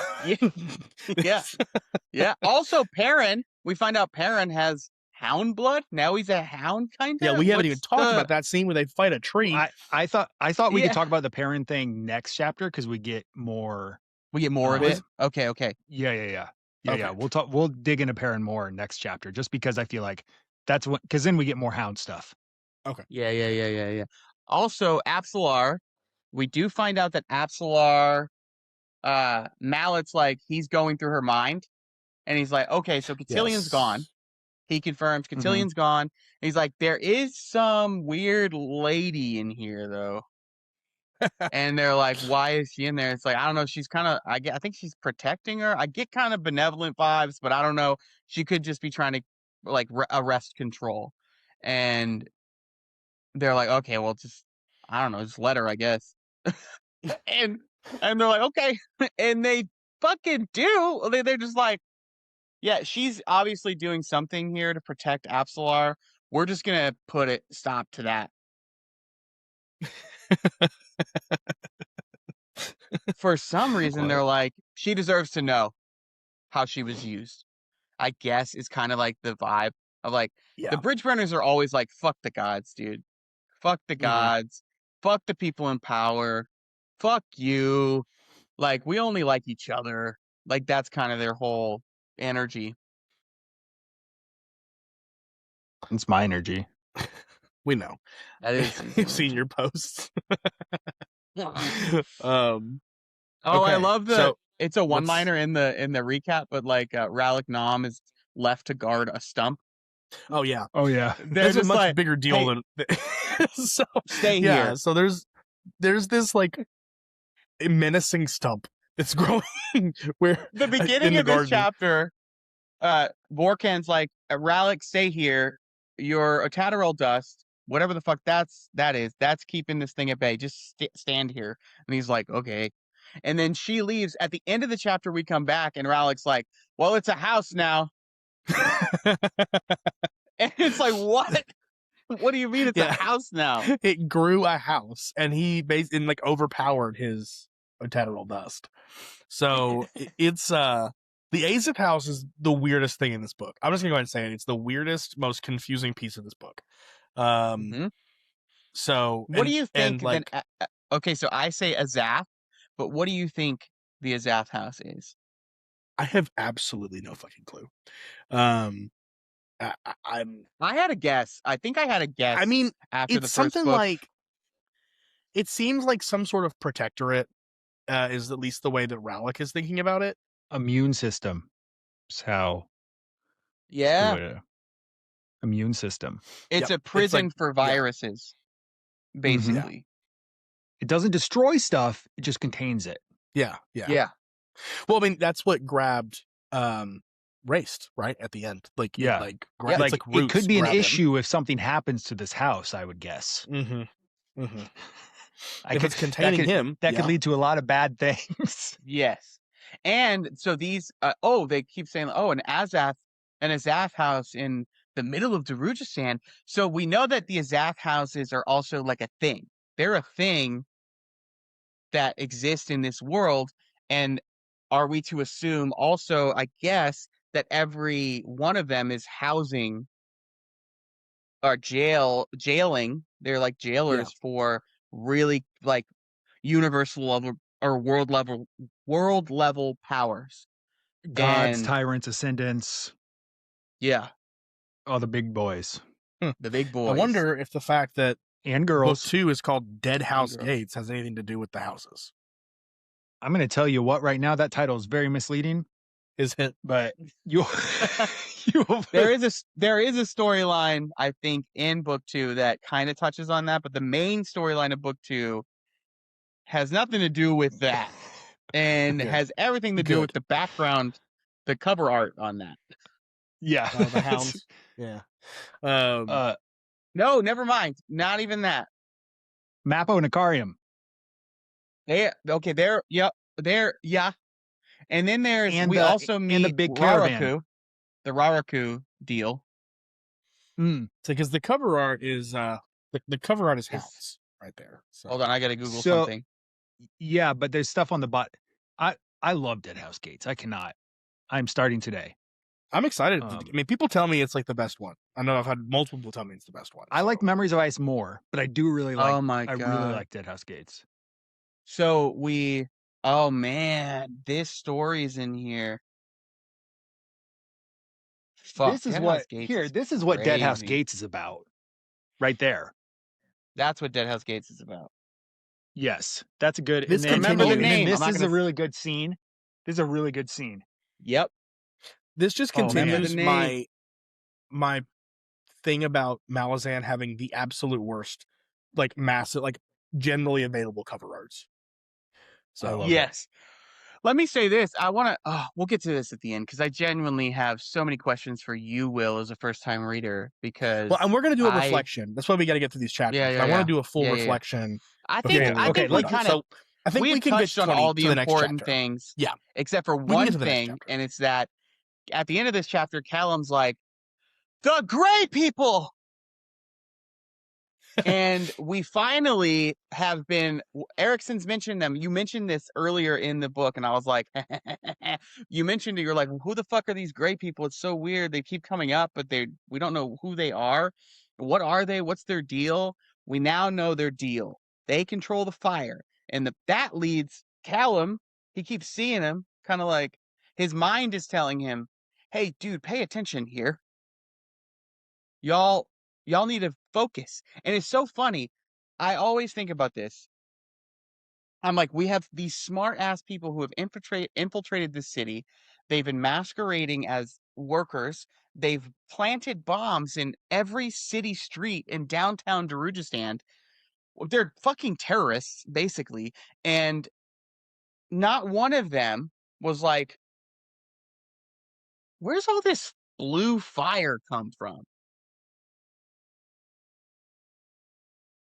But man, they could have killed everybody, including themselves. Like if these bombs go off, it's over. It's a done deal. Which one of the funniest things about that scene to me is like I feel like a lot of readers picked up on that. In the book club, there were people in like chapter 5 or 6 being like, so this whole city's built on gas? And so I feel like this is one of those situations where the reader might be ahead of the characters a little bit. In terms of like what they are understanding. And so then Callum's like, oh shit, the city's built on gas and we're about to blow up bombs. Dramatic irony. Yeah. We talked about it a couple of episodes ago about Erickson and his irony. Yes. Yep. He's good with it. Yep. All right. Are we ready to move on to or we want to get Maurice's important things? I think we got it. And a Zaf house. Oh, I have it here. It's an auto-correcting universal scale magical jail. Yeah, that's a good. Okay. Or immune system. It's yeah, I like immune system. So it's Grammarly for Malazan, the Malazan world. So they pop up basically like it's like, look at these filler words. Why do you have all these filler words in this sentence? Right. It's like, I don't fucking know. Add a comma here. So they basically, if I'm not okay, make sure I understand. They are just a product of this world. They pop up when they need, or when they're needed, right? Am I understanding that correctly? At least, so there is more to them. There is more to their origin, and it's a Raffo thing. Okay, because there was an understanding. The finist that she planted in the ground. My thought, as I was reading it, was that's what grew into this house, but that's not correct. That is correct. Okay. That is so. The way I interpret it is the finist was siphoned by the cosmic beings that are the Azath. Okay, all right, that's fair. That's kind of like where my brain takes it. I don't know if that's 100% accurate. Correct me if I'm wrong. Sounds good to me. I'm actually me. Okay. They will. Chapter 22. They will. They fucking will. They will. And I'll love it. I love it. Noah hates it. I love it when I get actually. I mean, they can do it. I'm not going to give a shit. I'm not going to say thank you. I give lots of shits. I like to learn. I like to be told if I'm saying There's lies. Nothing I hate more than learning and changing. Nothing. Chapter 23. Is that what we're on? Chapter 23. We're close. This is where Erickson stops explaining and starts swinging, boys. Yeah. Was he explaining? He's pulling the meat out. Was he explaining at some point? Over explaining, some would say. Yeah, info dumps so well it's confusing. Just lots of info dumps. I just like the idea. This is where Malazan stops explaining things to you. Yeah, if you didn't know he was explaining, you're fucked now. Yeah. This is where it happens. Yeah. All right, here we go. Perrin is reunited with his good boys, the Hounds, only to find out that he is somehow cosmically connected to them. He then gives Cotillion Opon's sword, and this breaks the hold they have over them. He goes back a free man to find adjunct Lorne. Lorne starts chasing after Crocus. Karuk senses the death. Oh, sorry, I lost my place. Senses the death of two of his Cabal members. And Rake, while having a short conversation with Kroll, an elder god, readies himself to fight the demon lord that the adjunct just released. Kalam realizes that if they set off street bombs, it'll blow up the entire city. But hey, no worries. Fiddler and Hedge said fuck all that. There's a dragon out here. Lorne finally attacks Crocus, but she's beat back by Corporal Blues, a member of the Crimson Guard. Blue cuts Lorne to ribbons. She gets away, but not before Mies and Arilta find her on the eel's orders and put some more holes in her. Perrin finds her and watches her die. Meanwhile, Rake is a dragon. Quickwell, your thoughts? Meanwhile, Rake is a dragon. Rake is a what? Okay, that's a side note. That's a side note. But by the way, Rake turns into a dragon. He's like, "Oh, you're a soul taken? Me too, bitch!" And he just veers into a dragon and fights this giant demon lord who's like an ochre dragon. Erickson loves the word ochre. You'll see. And maybe doesn't even have to take off his mask because his mask may have just been. It was already. He was ready. Half veered. Yeah. So I want to say this as for everyone who's reading, and it's my only gripe with Malazan. I have two gripes with Malazan, and it's that we do not spend nearly enough time with the Crimson Guard, and we do not spend nearly enough time with the Segula. You don't know what these are, but you do know what the Crimson Guard are after that scene with Lorne. And motherfucker, I was waiting for Corporal Blues to come back. I was like, this guy fucking rules. We saw Lorne kick the shit out of 5 people. Mm-hmm. And then we see Corporal Blues, not even using magic, just fucking come in and waylay her, cut her to pieces. I was like, give me more Crimson Guard. I can't wait for Steven Erikson to write a whole Crimson Guard book. He doesn't. He's waiting. He's going to let you do that. Yeah, well, Esselmont wrote Return of the Crimson Guard, which is the third book of the Malazan Empire. So it is available. You can learn about them, just not in the main 10. So just you don't have to be disappointed like I was. Yeah. Well, just be disappointed now and not later. Yeah. Yeah. Just know now that it's not coming. Yep. You're not getting these guys. Yeah. All right. Let's talk about Perrin's accidental ascension, Will. So how we feeling? That's so interesting that you would call it that, Noah. Yeah. I didn't think of it that way, I guess. But if he's in some way connected to the hounds, I guess that makes sense. I say that just because he wasn't seeking power. He's not seeking it, right? Yeah. And like it chooses him. Yeah. I think it's an astute observation as a reader and as a person who, like, you're seeing the writing behind the wall. What is that? Is that the screen? The writing on the wall. Behind the page. The words in between the lines. Yeah, you're reading in between the lines in a way that I think is very astute. Very astute. Because there is something weird. He's got the blood of hounds in him. Mm-hmm. Well, he's interacted with hound's blood at one other time, and it did something weird, really fucking weird to him. Well, and he released those two in Dragonfur, which we don't know what the fuck happened to those two. They're still missing. Right. Yeah, I think clearly Perrin's an interesting character. I mean, I've talked a lot with him about the connections that I view from a mythological standpoint, right? It feels to me like his story relates well, and it seems like it's very connected to like the gods and the all the pieces that they're moving around.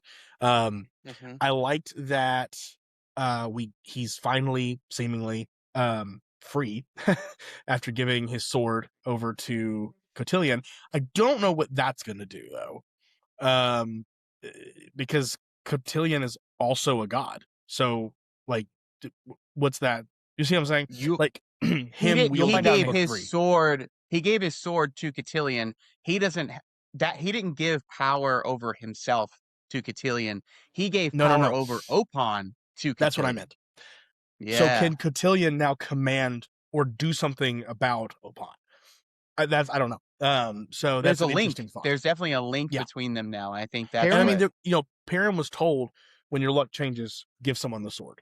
Side note, since nobody knows anything about me, if you guys want to know something about me, Perrin is the kind of character I look for in books. If you're writing a book and one of your main characters is like Perrin, where he has these loose relationships with gods or fates, like that kind of thing just draws me in. Like his stomach issues aside in book 3, I am drawn in so hard to Perrin just because of those connections. There's so much you can like guess about him and like think about him. That's just, I love when authors leave that stuff on the table for you to try to figure out and then slowly reveal it over time. And it's just done so, Erikson does it so well. And again, I've only read the first 3 books. I don't know what's going to happen beyond that with Perrin. But it just gets me stoked because it's like, okay, this guy, he's one of those characters that either has potential to be nothing and not matter, or is so important you're never going to forget Perrin in the end. That's so interesting. Hold on. That made me think of a little game we can play, a little side note game, and it's what kind of character do you look for in books? And based on Malazan, and I actually have an answer as you were talking. I was like, oh shit, this is a great exercise. You look for parents. I look for 2 Whiskey Jacks, which are like the old. Yeah, you look right behind you. Clay Cooper right behind you.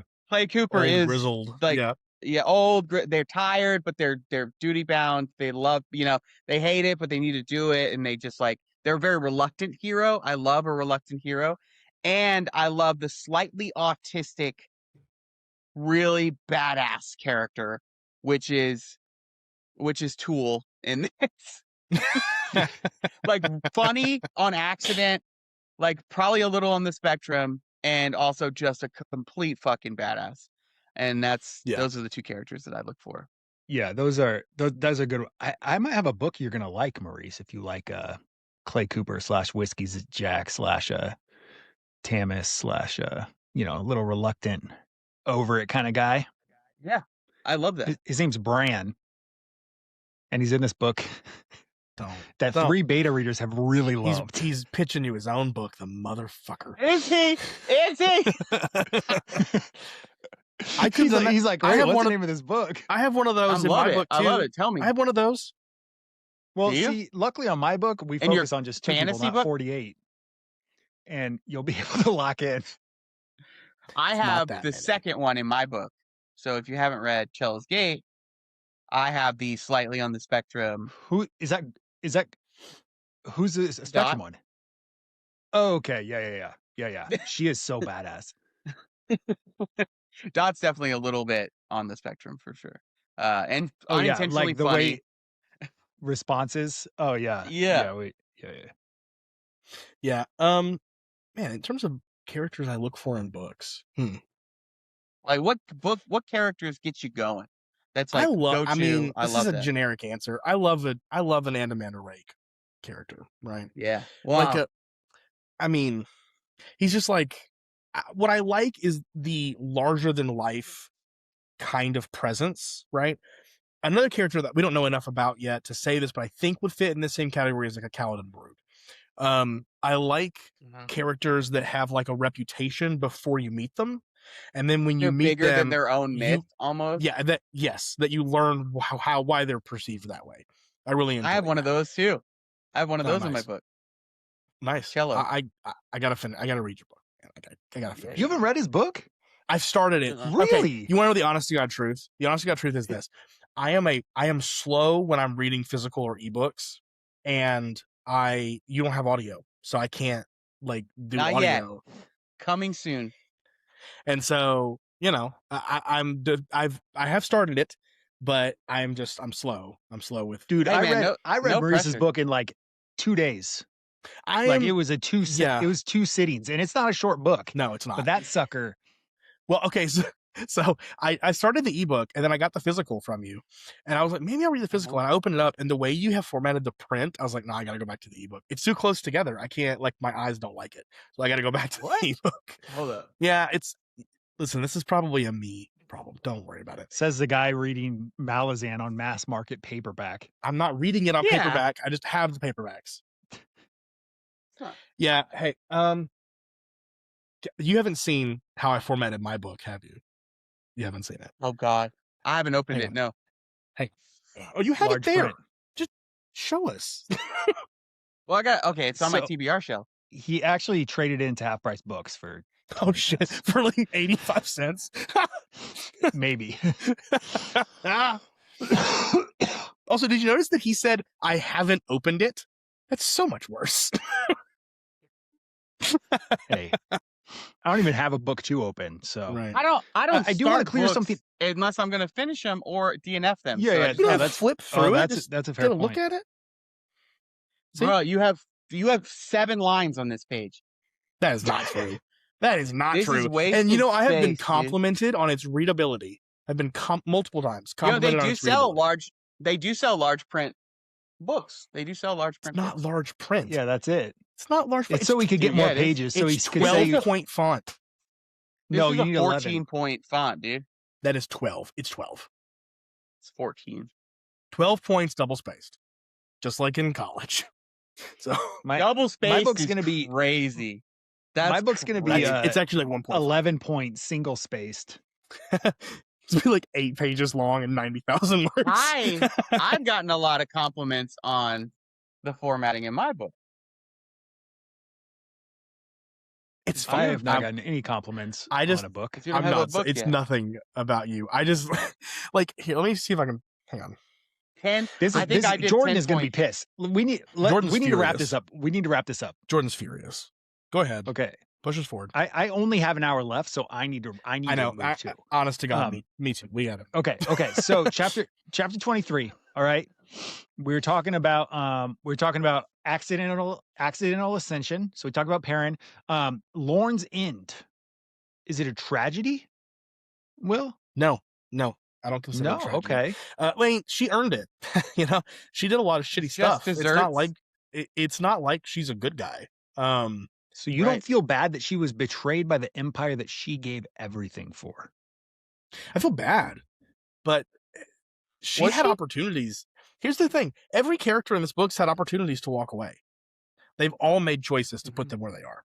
I don't think any character in this book is completely lacking in agency. So no, agreed. Lauren, Tool offered her multiple times to leave. Well, come with me. We'll go adventure. She Next didn't do book, it. We're going to see some no agency characters. Although I will be honest with you, if she had gone with Tool, she would have ended up back here because Tool is here. Is here. Well, Tool said, "I'm gonna stick around for a sec, and then I'm gonna head off. So just let me know if you want to go." Right. And she was like, "Okay, that's okay." Tool gets a friend later, though. He gets some friends later. I just wouldn't consider her a tragic character. I think she is inherently tragic because, for her story. And because she's kind of battling her origins with this, are identity. Yeah. I won't deny that. Her origins are tragic. Her ending for herself is tragic.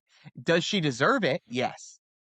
Is it still a tragedy if she is the main character? She is the main character of her own story, and her story is a tragedy because of I guess I'll give you that.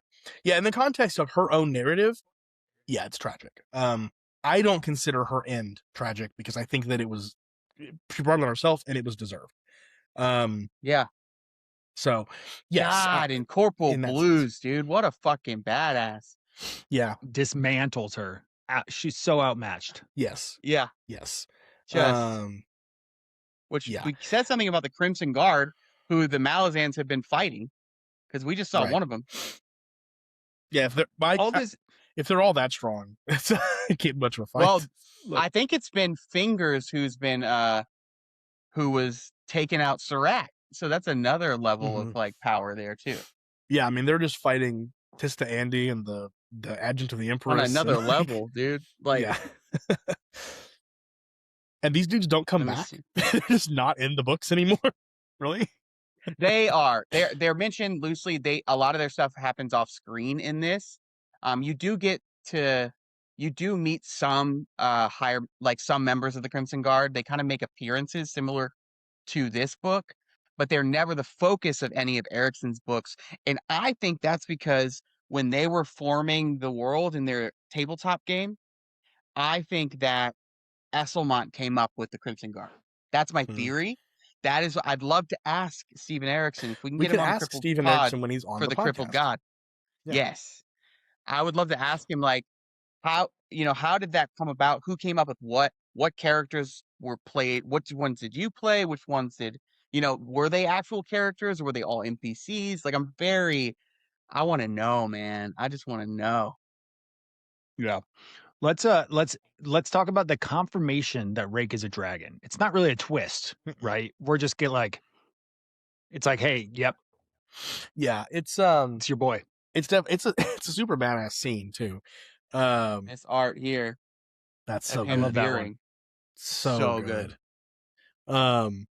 So yeah, this is one of those scenes you can tell, at least I think you can tell, that when Erickson was writing it, it felt like he had been picturing this scene in his head for a while. You know what I mean?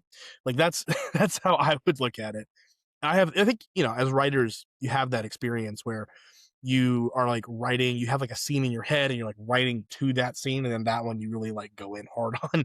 Kind of felt like that as you're reading his transformation. The prose is a little more flowery, a little more descriptive. You know what I mean? It's definitely a little bit different.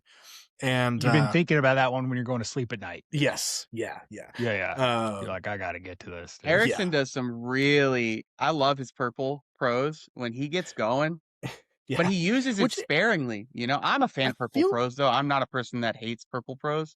I'm a poet also, so I love a turn of phrase. I love some nastiness, play with those words. And I love when Erickson does that, but because he doesn't overdo it. He picks his moments.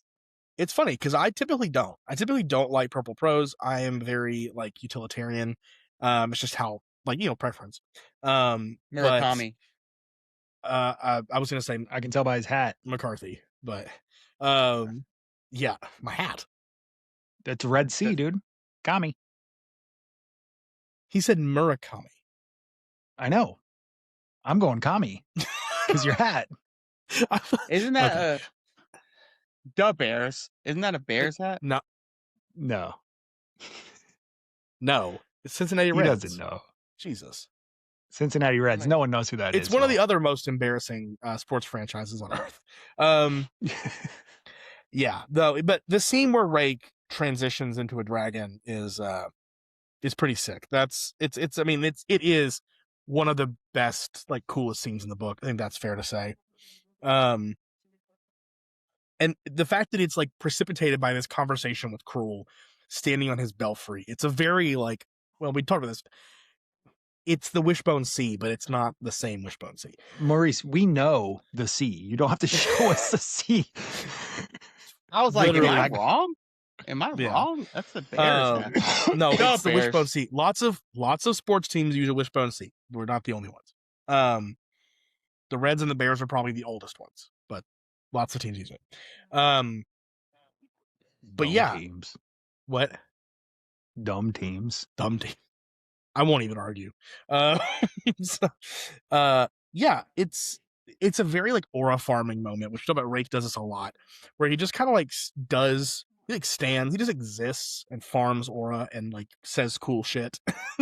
Yeah, and this is like the culmination of that, right? He's standing on the top of a church. He's been a dragon the whole book. Hair blowing in the breeze. And then he's like talking shit to a god and then turns into a dragon. If you go back and read Gardens of the Moon, which you will do at some point, all of you who love this series as much as I do, you will notice that every time Rake appears somewhere, out of nowhere, they feel a weight come down, and, like, the sun blots out, and they kind of, like, have to close their eyes, and when they open them, Rake's just there. But it's because Rake appears as an Alaint, which is a dragon in Malazan. And I don't know if he's cloaked or, like, his magic is just so overwhelming that it's just, like... Also, a cool thing about Soul Taken, like Rake, I don't know if it's introduced in Gardens of the Moon, they have a smell. Okay. Does it not? It's not introduced in this. Okay. Well, what, Rafa? I don't remember a smell. That doesn't mean that it's not there. I just might have missed it. I think, it's not a big spoiler. I guess tiny spoiler. It's, when they veer, they produce a smell of, like, cinnamon. Okay. I will keep an eye out. So it becomes kind of a calling card for Soul Taken and shapeshifters. Also, this point out that the 4 black dragons and Solana was the only true dragon. The other 4 were all Soul Taken. So they were Tista Andi. That transformed into dragons. Yeah. Yeah. Well, that still begs the question, how did Cole know that? So let's kind of wrap this chapter up. Is there a couple things you want to hit on, Will? I was just gonna say, no, not really. I was just looking back at the passage where he, like, transforms, and someone had asked me previously to, like, we should give, like, favorite quotes of this section or whatever. We're not doing that, but I'm just gonna say that the line here where he says that the Empress and her empire had challenged him again and again, willful in the desire to test his strength, each time he withdrawn, unwilling to commit himself. Very well, Empress, my patience is at an end. And then he just turns into a fucking dragon. So fucking good. That's so good. Yeah. So if you're a fantasy author and looking to write, like, cool badass one-liners, you should just go check out Animander Rake's dialogue. Bruh. No shit. 100%. Okay, what are some important things, Mo? Okay, so Perrin is part hound. He gave his sword, Opon's sword, to Cotillion. Crocus, his uncle, is dead. They let out a fucking... the adjunct let out a demon lord in the city of Darudistan. That's been the plan the whole time.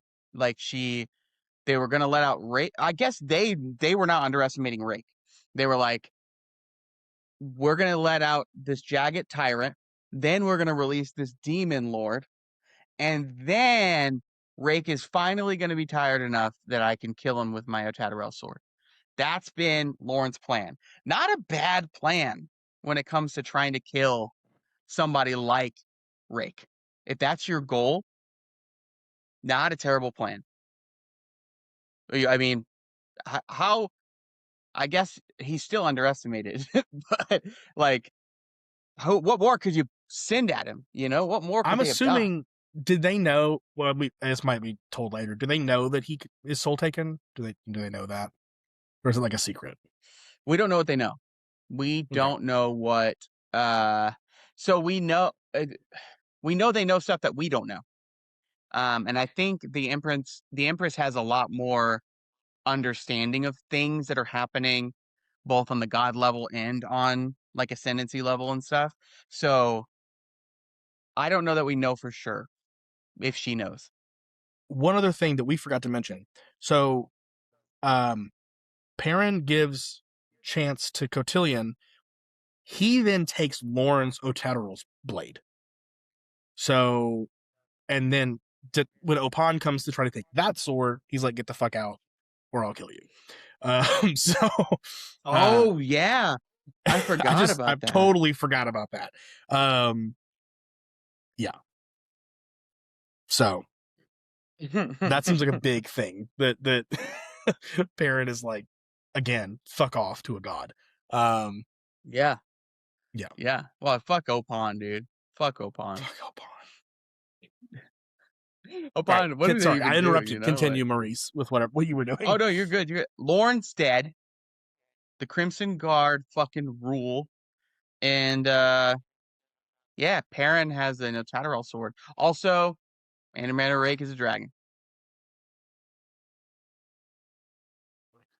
Wasn't a reveal. It was an inevitability. Is he a dragon that turns into a Tista Andi, or a Tista Andi that turns into a dragon? I'll let you answer that. I don't know. Chapter 24. I like how you guys just shut up as soon as I started saying chapter. That was good. We're boys. ready. Good boys. Hey, I don't like that. I don't like that. Chapter 24. Oh my god. Crocus meets Rake. Hilarious. Sarah Smith, you're hilarious. I'm reading your fucking comments in the book club. Hilarious. She's hilarious. Yeah, Sarah, Sarah is funny, dude. She's a if that's who I think it is, she's a Pacific Northwesterner. So I think she's Sarah does book stuff or something on Instagram, right? Yeah, she's cool. She's in the PNW group chat. Yeah, you guys wouldn't know about that one. We wouldn't know anything about that. Someday, when you guys move, when you make the right decision. I'm gonna start chapter 24 US group chat. Yeah, you guys in Southern ZB Steel. Us and ZB Steel. That's it.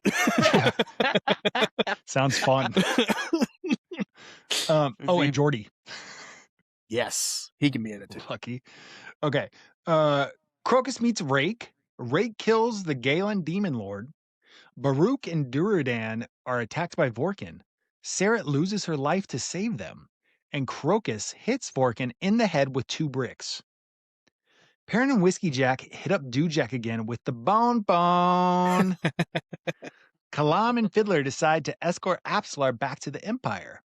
And Cole hears all of this, but is pretty chill about it. Meanwhile, Rallick's still watching over the stump, which is now a house with windows. Vorkin shows up, covered in blood, and hunted by the Tista Andi. So Rallick takes her into the house. They're probably fine. We meet Corlat, who is kin to Sarah, and the Phoenix Inn gang rejoice, sort of. Cole is back in power, Rallick is missing, and Crocus is totally simping for Apsalar. What do you think, Quick Will? Does Crocus have a shot?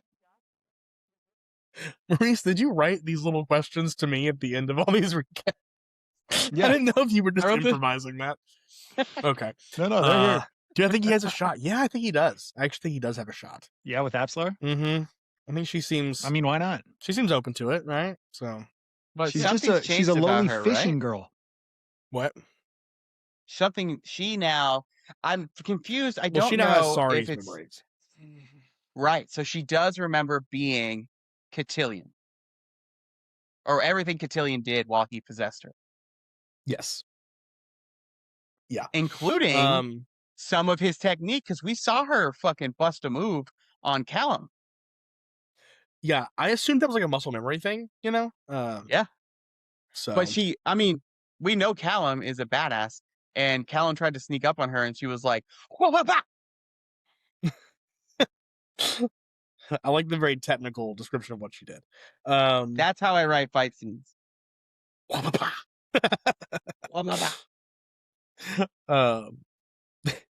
Also, I mean, Baruch's house. That's how I.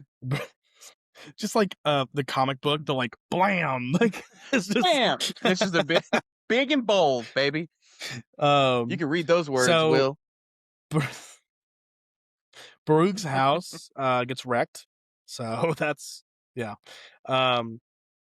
the demon lord fighting Rake in the midst of the ruins of Baruch's estate is a pretty badass moment. It really is. Like, I feel like he got to the end of this book and he was like, okay, we're just gonna have Rake who's my badass here, and we're gonna have Rake who's my badass here. We're gonna have more Rake badassery here. Like, it's just well, he finally the let last him 100 loose pages. Since the chapter he's been 1. just like hanging out with Baruch for most of the of the book, just chatting, and now he's like out with his sword fighting. Yeah,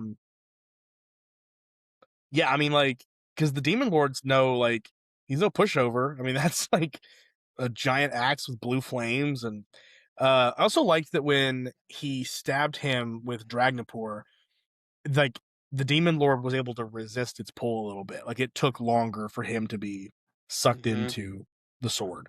And Crocus witnesses all this, and you know that's like this art here is. Oh yeah.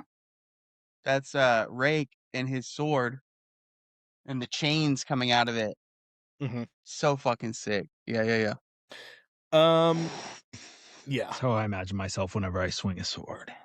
Yeah, so cool. So this is just an excuse to show off tattoos more than anything. Are you getting your like the Phantom Toll booth? Are you getting your Rake tattoo? Are you planning one? I just scheduled a tattoo for February 22nd. It is a Realm of the Elderlings tattoo. I'm gonna wait until I finish all of Malazan before I do that. I don't feel right getting a tattoo before I. That's fair. Finish. Also, you don't want to be like those people who named their kid Khaleesi, right? You don't want to do that. Like you want to make sure that... Yeah. Because if I get Perrin's face on my chest and it ends up that he has been Opon this whole time. He's the bad guy. Yeah. Then I have issues. Side note, I have someone in my extended family named Khaleesi. And oh my god! Yeah, and when that episode aired, we all looked at each other like, oh shit. So anyway,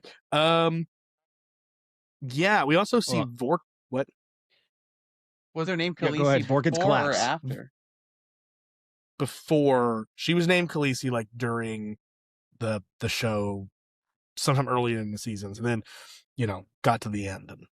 You're talking about the end. When the end happened. Gotcha. So Vorkan is a badass. Vorkan, she's no pushover. Yeah.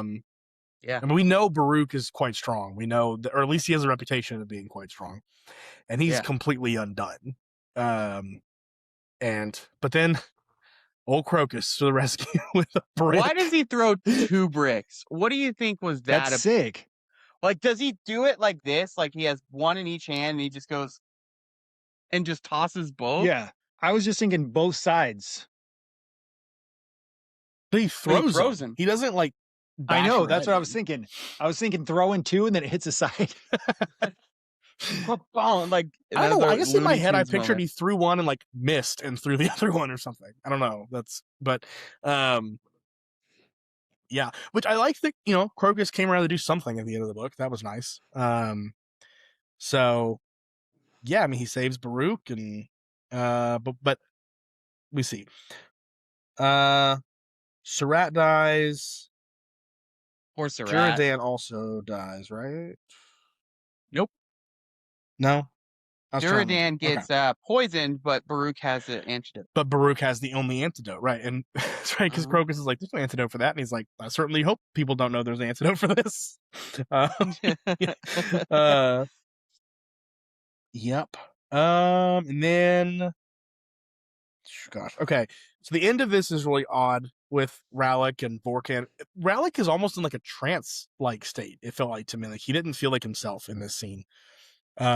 Well, from what we know of his POV, you know. Well, he feels so. I think there's something about him feeling guilty about killing Ocelot, and so he's like, you know, kill me, take me, whatever. Like he's kind of given up. He's done his job now. I think there's some real martyrdom with Rallick that he has. Like he's a little bit of a sad boy, and I don't know. He runs into this Zap house like he didn't just watch it grow out of the fucking ground. That's what I mean. Like his it just seemed like he was a little more trusting of it than the Rallick we've come to know, which is why I assumed that the house was doing something to him to influence his actions. Because I feel like the Rallick from the rest of the book would have just killed Vorkan or let her die. Like I don't think he would have cared. So that's interesting. Yeah, we don't really know his motivation for saving Vorkan. Yeah. So that was my assumption, was that he was being influenced by the house in some way. I do want to point out with the house, we need to think of it. What helps me is like, it's not when someone goes in the house, it's not the end of a story. It's kind of just like put it on pause for us. Right. Yes. Yeah, I didn't assume they were dead. We also know that the house doesn't open for everyone because Corlat, remember that name, Corlat.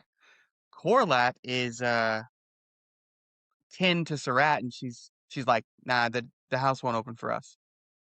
We can't get in. Which is like, why did it open for Rallick? Is Race in there? Well, Race was in the roots, so I would assume so. Yeah. Weird. Oh, is that a rhetorical question? Yes.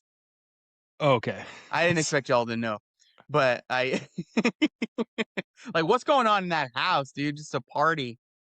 I'm just picturing like it being like a roommate sitcom between the three of them.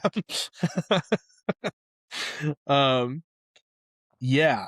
So, and then it ends. It all ends with, well, Cole has obviously his luck has changed and he's gonna be back in power, and also knows all the shit going on with the bridge burners now because he just like laid there, pretended to be asleep, and they just talked about all of it. Why not? And it ends with Crippa, Murillo, and Crocus watching Moonspawn disappear and going for a drink. I love that they're like, going? Where's it going? South. What's that mean? We don't know where that means. I love that they like have this huge conversation about like the Panyan Seer and like, yeah, we're not going to take over. They're on the bone phone. And they're like, yeah, we're not going to take over Darujistan anymore. We got bigger fish to fry. We're going to the Panyan Seer. And then they hang up the bone phone, and then they all look over, and Cole's just like, yeah, I heard everything that you guys said. And they're like, I like that I just love that he pretended to be asleep, and these master spies just didn't notice. They be making some stupid fucking mistakes sometimes, but he's like, I can help. And they're like, yeah, cool, okay. Well, Cole would be valuable now. He's gonna be back in power, and like, yeah. I do want to make sure we don't skip over Crocus and Rake. Because that's an interesting. It's like weirdly gentle, right? It's just, does that feel like it's going to be important, Will? Could be. Anytime Rake is talking to someone, and like, I pay attention to any conversation he has with these characters, right? Especially mortals. It feels like that will always be important. Yeah. So I would guess, yes, that it will be important in some way. Because Rake's showing us he doesn't really care about status, right? It's like he talks to people where he judges character. That's when he decides this is worth putting effort into. Yeah, I mean, he says, give a shit who you are. I'm trying to find the exact way he puts it.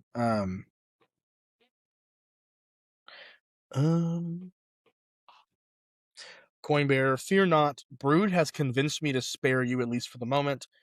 Begone, child. This will be a close thing. And then he watches them fight. He grabs his shoulder. He's like, I got this, kid. He does a similar thing to Perrin when the hounds are in that scene with the hounds. When he appears, he takes Perrin by the shoulders, guides him out of the way. So, and like, then, excuse me. I just assume anybody Rake touches is really important. That's a fair point, actually. Crocus is like, and he says, the demon's like, I'm gonna kill you. And Crocus is like, why? I don't even know you, dude. He thinks he's talking to him. Yeah. And then Rake's behind him. Like, Crocus is like, he's not aware at all of his surroundings. No. Well, he's like dazed too, because the dragon just crashed down like 10 feet from him. Right. Yeah. And then, at the end of the fight, Rake says, move quickly. The alchemist is in danger. I cannot protect him now. Hurry, Coinbearer. Which is, yes, Rake is being gentle with him and also giving him a direct order, which seems significant. I would agree. We know that Crocus is significant because everyone's trying to kill him. Right. So, I just don't think the full scope of his involvement has been made clear yet either.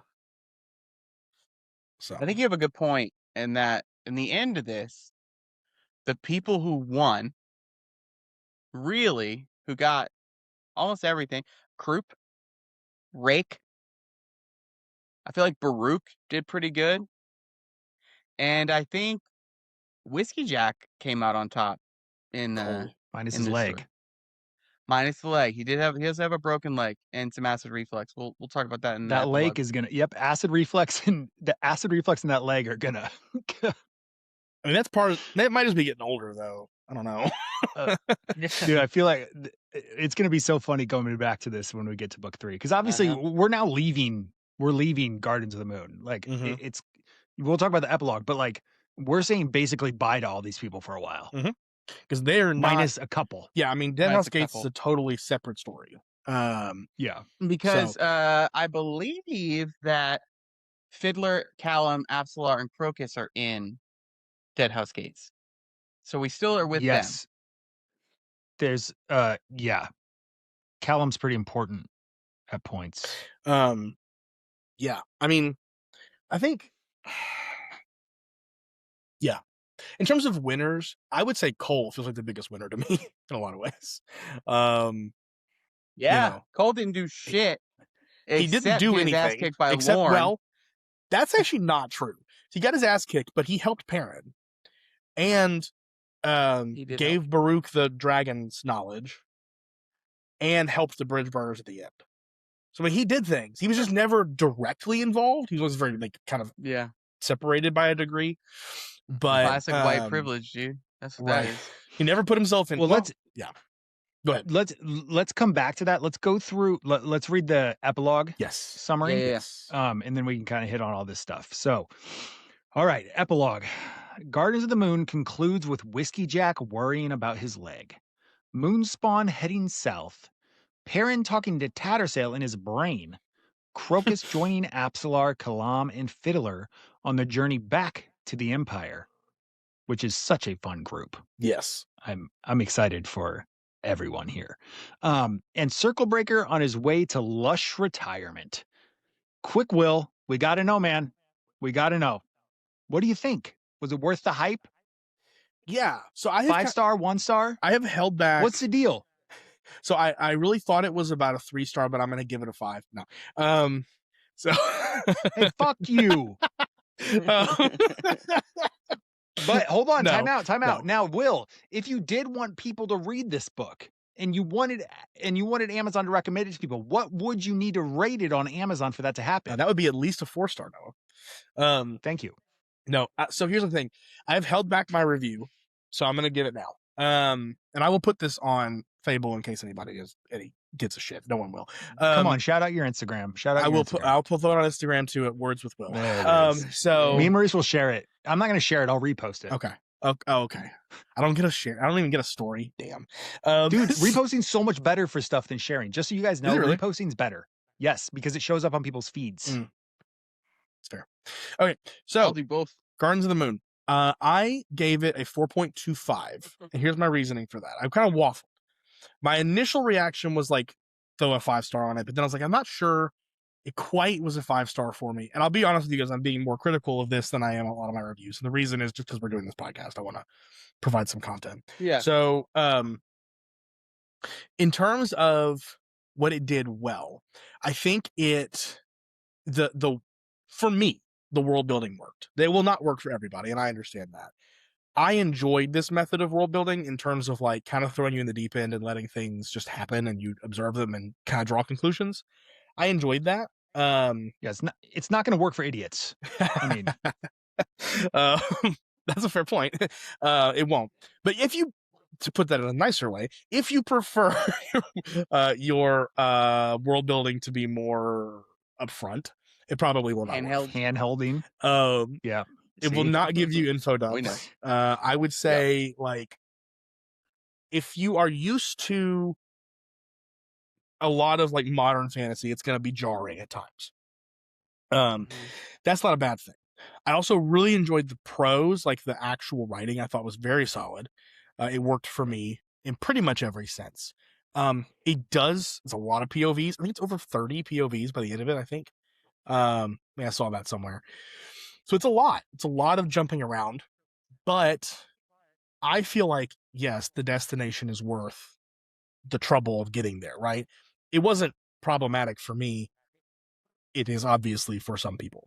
And why is it a 4.2? I'm waiting, dude. Drop the hammer. Okay. Come on. I felt like the ending didn't quite land. And that's specifically because of a race. I felt like the fight with Race was a little anticlimactic at times. And I felt like the Ghislaine Lord immediately after Race broke some of the tension from the Jagged Tyrant buildup. So that's why I wouldn't go 5 stars. Okay. Look at this guy critiquing Steven Erikson, telling him how to write. What are we here for? Look at this. Okay. This fucking guy. What am I here for? We are here to convince people to read Malazan. That's why y'all got me on this. Yes. Is a 4.25 not convincing you to read it? God damn. I gave it 5 stars. And let me say this. It is better on reread. Okay. It is a better book on reread, it is. For sure. That totally tracks. Also, I'm the type of reader that when I read really good writing, I see the scenes cinematically. And so I didn't have trouble with the ending like you did. I also, Jesus. it was like I texted you that comment to say. I was like, say it just like this. What do you want? Like I'm not like. I wasn't gonna writing each other's scripts. That's what. Right. I didn't give it 5 just because I felt like there were aspects of the tension that was built up at the ending that didn't quite land for me. That's it. It wasn't. Do you think Erikson is going to want to come on our podcast after you gave him 4.25 stars? I wouldn't. Really? You think? I bet Howling Bookmark would give this a 3. He'd give it a 2.5 and say he recommends it. 2.5. Howling Bookmark, if you're here. I'm friends with Howling Bookmark. Lots of people are. I have like 70 mutual. They kickstarted me. I mean, it's not that. Maybe he's a lovely person. I'm just saying it's. I don't know what y'all are referencing. I think it must be the Insta. Oh, he's just hardcore in review. He's a hardcore reviewer. Reviewer. Yeah. He gave Wuthering Heights 2 stars. Yeah. No, and listen, I'm not trying to be overly critical. I'm not saying that. A 4.25 is oh God, I'm going to sound like 4.25 is a good rating. Okay. It's above 4 stars. I could have gone 4.5. I could have gone higher. I just thought if I'm trying to be realistic and as like, that's fair. I went 4.25. No, I think it's fair. 4.25 is one of my most used ratings on Fable, FYI. I think it's wrong. Yeah, no. What? Yeah. But I do think it's fair. I think that I want to ask you, Will, how do you feel about Noah, the general sentiments about Gardens of the Moon? I feel like we've done a pretty good job, and maybe it's just the environment and having people there to hype you up and support you as a reader, but I feel like we've done a good job at dispelling this idea that Gardens of the Moon is hard to understand. Yeah, I don't think it's hard to understand. I think it's all hearsay. It's just like the slog with Wheel of Time. Like, I feel like people bring it up. They say it's impossible to understand. They say, like, when it comes to the slog, they're like, oh, it's boring, it's slow. When you hear that over and over and over again, you're going to go into it assuming it's that. Just like with Gardens, when you're like, you are not going to understand Gardens of the Moon, you're going to go into it thinking you're not understanding it. Then as you're reading it, you're like, oh, I'm not understanding this. I'm supposed to not understand this. But it's all just talk. Yeah. It's all talk. Here's what I will say. Expectation is like built for you beforehand. It's like you go in almost. Yeah. This book gets a really unfair rap online. Like it is not going to break your brain and be impossible to understand. It's not. Like, it's actually extremely readable. I don't really understand the complaints about the writing itself, because I'm like, it's so readable. Like, it surprised me. I expected it to be less so, right? I was expecting like really difficult to parse like prose, and it's not. It's just not. Yeah, I would say readability. The next 9 books are incredibly dark. Like, this book is the least dark of the series. Yeah, so it's not the happiest book. It's not exceptionally dark, really, at all. This is happy. It's a happy book. It's very fun. It's very like, it feels like Erickson had fun writing it, is what it feels like. There's like a lot of, just almost fanfare for himself. Like, he just like, he was just having fun while he was writing and setting up the world. And yeah, I don't, readability, it's so easy. Like, really, as someone who's just read the first 3, I can only think of one scene in the next 2 books that give any Gardens of the Moon vibes. And that's the table at the beginning of book 3, Maurice. You know what I'm talking about? The table. Like, that's the only scene that feels as like smiley as Gardens of the Moon. Everything else is a travesty. Oh God, yeah. Oh God, I'm so overwhelmed even thinking about the next 2 books. Honestly. Yeah, book 2, Deadhouse Gates. Like, I love Deadhouse Gates, but you guys are about to. It is horrible after horrible after horrible. In a good way. And it's compare Deadhouse Gates. When you talk about like horrible after horrible after horrible, compare it to like a First Law. Like, is it similar? I'll say this: they call Joe Abercrombie the father of grimdark. Joe Abercrombie is he's fucking bleak. Steven Erikson does not like, even though Black Company is one of Steven Erikson's biggest inspiration points, he does not like being called grimdark because there is an underlying layer of humanity and hope that he builds into his writing. There is like a level of like forgiveness and love, and like that is super important and very human. Joe Abercrombie's a bit nihilistic, right? And that's what you kind of expect from grimdark. Where Erikson, a big theme in this series is balance. So where there is extreme darkness, there is also extreme light. Where there is courage, there is cowardice. Like, he plays with that a lot in the series, and so you see that it's not just dark. Nice. But it is very dark. Now I will say, when it comes to book 2 and 3, as they happen at the same time, the courage is mainly in book 3. Okay. So there is a balance, but the balance is there after you've read 2 and 3. Okay. With, and you'll find out through there's a couple characters that are that balance out the second book a lot, who very tragic characters, but the second book just has a lot of, it's going to be interesting. There's going to be less to talk about, but we're going to be able to go deeper on it. Okay. Does that make sense? This book is Gardens of the Moon is the most DNF'd of the series, followed probably by maybe book 4 or 5, because I think people get fatigued by the perspectives being added. But I feel like once you're into Deadhouse Gates, it's just it's gold from here on out. Now, I will say, for those of you in the book club, which is hopefully everyone watching this or listening to this, the pace is going to be faster with Deadhouse Gates. It just by necessity. So each section that we're covering will have more pages, and stuff like that. It's actually fewer chapters, but it'll be more pages per section.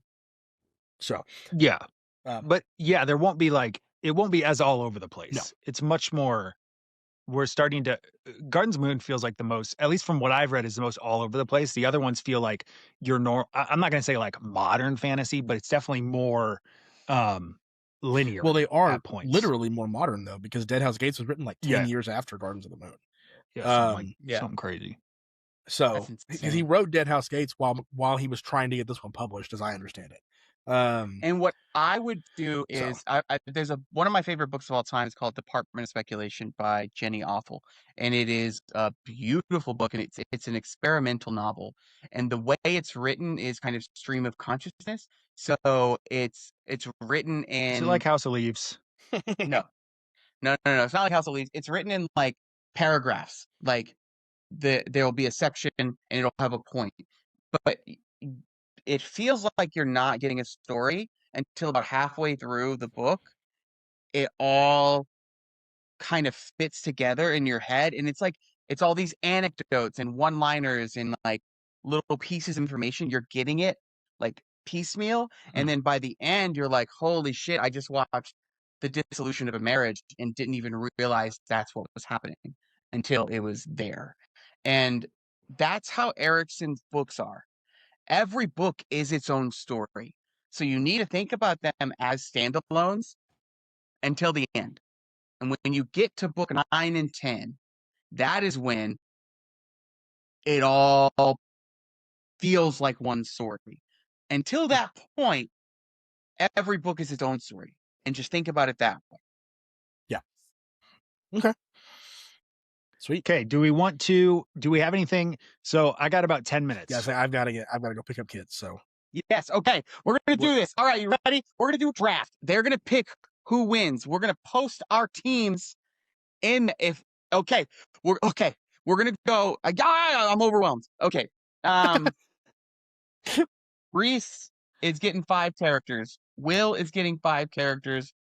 Noah is getting 5 characters. If your character is picked first by somebody else, you cannot choose that character for your team. By the end, we will each have 5 characters. We're going to go 1, 2, 3, 3, 2, 1, 1, 2, 3, 3, 2, 1, 1, 2, 3. Snake draft. It's a snake draft. Yeah. Who's 1, who's 2, who's 3? Well, I'll be 3. I'll be 1. Will, you're 2. Sweet. Easy. This is the order on my screen, which is perfect for me. Okay. And I'm going to go ahead and take the obvious first. And I'm going to take Animander Rake. Okay. Do we have tiers or dollar amounts or anything here? Nope. We're going to that's going to get figured out after. Okay. People are going to be like, oh, that's a good one. Or, oh, that's okay. Okay. Wait, we're just going to pick from the top down. Who would you pick on your team? And I chose Rake. Y'all can't choose Rake. Okay. Yep. I got it. Okay. Go ahead, Will. Let me see. You picked Rake. I guess I'll go Raced. Oh, dang. I was hoping that was going to be a sleeper pick and I could get it late. Great pick. Shit. Okay. Noah? Cruppa. He was my second. He was definitely my second. All right, Noah, you get to pick. I almost did it. I almost did it. Okay. No, me. No one fucking knows. No one knows that the third person gets to go twice in a row very early. Oh yeah, you always want to be if at the turn or like first. Fantasy. I know. Go. Quick, Ben. Fuck you, dude. Fuck you, dude. Okay. And Quick Ben. That's all I need. Do we have a limitation of how much time they're in the book or how much screen time they get? No. Whatever we want. Kaladin Brood. Nice. You don't even know. You don't even know what you're getting. But I'm gonna definitely go wait till this hammer, dude. Book 3. Wait until book 3. Who'd you say? Yeah, wait until I chose Cotillion. Okay, and you get to go again. And then, you know what I'll do? I'll do this. I'm gonna choose. Oh fuck! I'm gonna choose Tayshrin. Good one. All right. Are the hounds each individual or are they a group? Each individual. I don't know enough about which ones are the strongest. Why don't you take the leader of the hounds? The leader is Rude. But like, is he okay? But there's a white one too. Hang on. I I'm like going through them. I don't have a list in front of me. I gotta go. You gotta go through the whole story in your head, dude. No, that's not in there. Tool. They have to appear there. Oh, fuck! Why didn't I choose Tool? He's my favorite. I have him written down. I was just about to do him. Damn it. Oh, shit. Damn it. Fuck. Oh, shit. Damn it. I already know what I want next. But y'all are... Fuck. I'm going to take Talk, the younger. Oh, sweet. I love Talk, dude. And then I'm also going to take... Tattersail. Good choice. As an adult, right? Like before she dies. Well, just Tattersail's peak, dude. Who Tattersail is. Okay. Peak Tattersail, dog. Yeah. Okay, You're getting peak. Okay. You're not getting... I know why you picked Tattersail. So...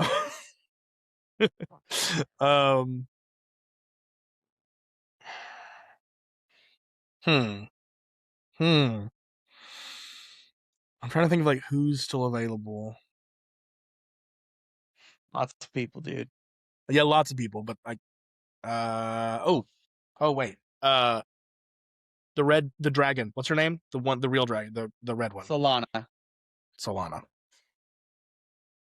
Fuck you. All right, I get my last 2 now, and I am picking Corporal Blues. Good one. And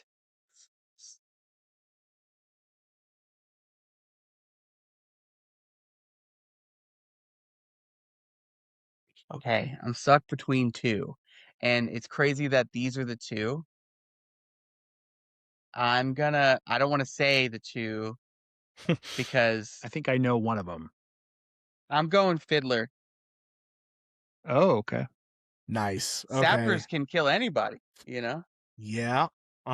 Which is going to lead me to my pick. Which is Hedge. So. Fuck. Hedge is the one, dude, who will, they're like twinsies. That was my plan, was either was him or Hedge, so that's, I was stuck between Fiddler and Shadowthrone, so. I thought about Shadowthrone too, yeah. Do I have all mine? You have one. You have one. 2 more. One more? One more pick. One more? Mm-hmm. I mean, since nobody's taking them, let's just do Whiskey Jack. Solid. I really want to hear what I wanted to do. What? If somebody took Whiskey Jack, we couldn't leave Whiskey Jack out, so I had to take him. I want to do Hairlock. Oh shit! I considered Hairlock. But I don't know. I hate that puppet so much. Yeah, I think Hairlock would have been good. You picked a great team. My teams are really good. Oh my god! I hate to say it. My team's the best team, though. Oh no! Okay. I don't know about that. Will's got a pretty good team, though. I think we all got pretty good teams. Honestly, Noah's got something in that you've got the magic department on lock. Really? What team do you want to hang out with? First off, okay, yours. Just who you want to get a beer with. That's not what it is, though. Yeah, like it's obviously that's what mine is. I want to be with we're gonna be at the Phoenix Inn, boy. That's where we meet. We pick that as our head base, home base. Oh my team is gonna eat itself. Yeah. Like my team would be no fun because Raced is on it. So you picked Raced, dude. You picked a tyrant. Yeah. Yeah, Will's team I'm not going anywhere near. That's such a commie pick, dude. Yeah. I got Raced and Brood and a dragon. No. Tool is going to be on that team like, what the fuck did I do to end up here? Yeah. I know. I really wanted Tool would have been perfect on my team. Tool would have hung out so hard on my hell team. Yeah. Hell yeah. I was really hoping I was going to get him, but that's the way it goes. That's how fantasy drafting. As anyone's all right. So next, y'all need to tell us in the book club. We're going to post this. Tell us who you think, which team would win in a fight. Which team would you most want to hang out with? Yeah, let's do both. Yeah, what team are you joining and what team do you not want to battle? Right. Yeah. And for next week, we are starting Dead House Gates. Go grab it. So let me check that first milestone. I don't know what it is. I think it's just book 1. I think this one's 4 books, right? It's just split into 4 books. It is. I'm checking now. I'm going. Yeah, it's just book 4. It's just 4 books. So we are going to do book 1, which is Raraku. Raraku.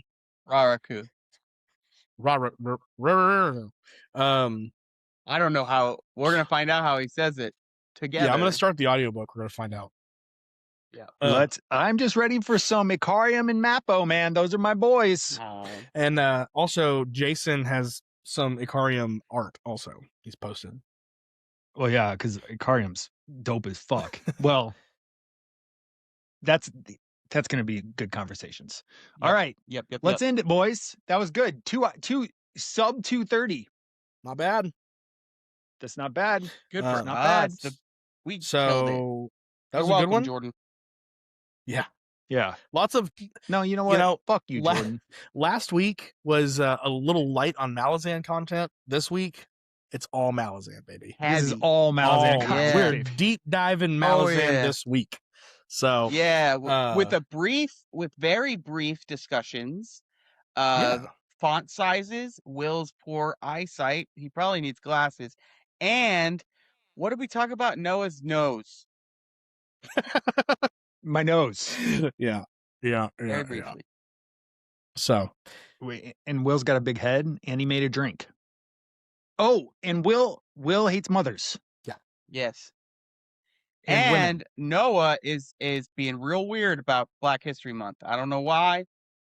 I am. I was saying Will, because Will brought up N.K. Jemisin. I didn't want to make him feel like he had to do that. Now what? I love N.K. Jemisin. We'll see you next week, everybody. We're done. Bye, guys. I like N.K. Jemisin too. Bye-bye.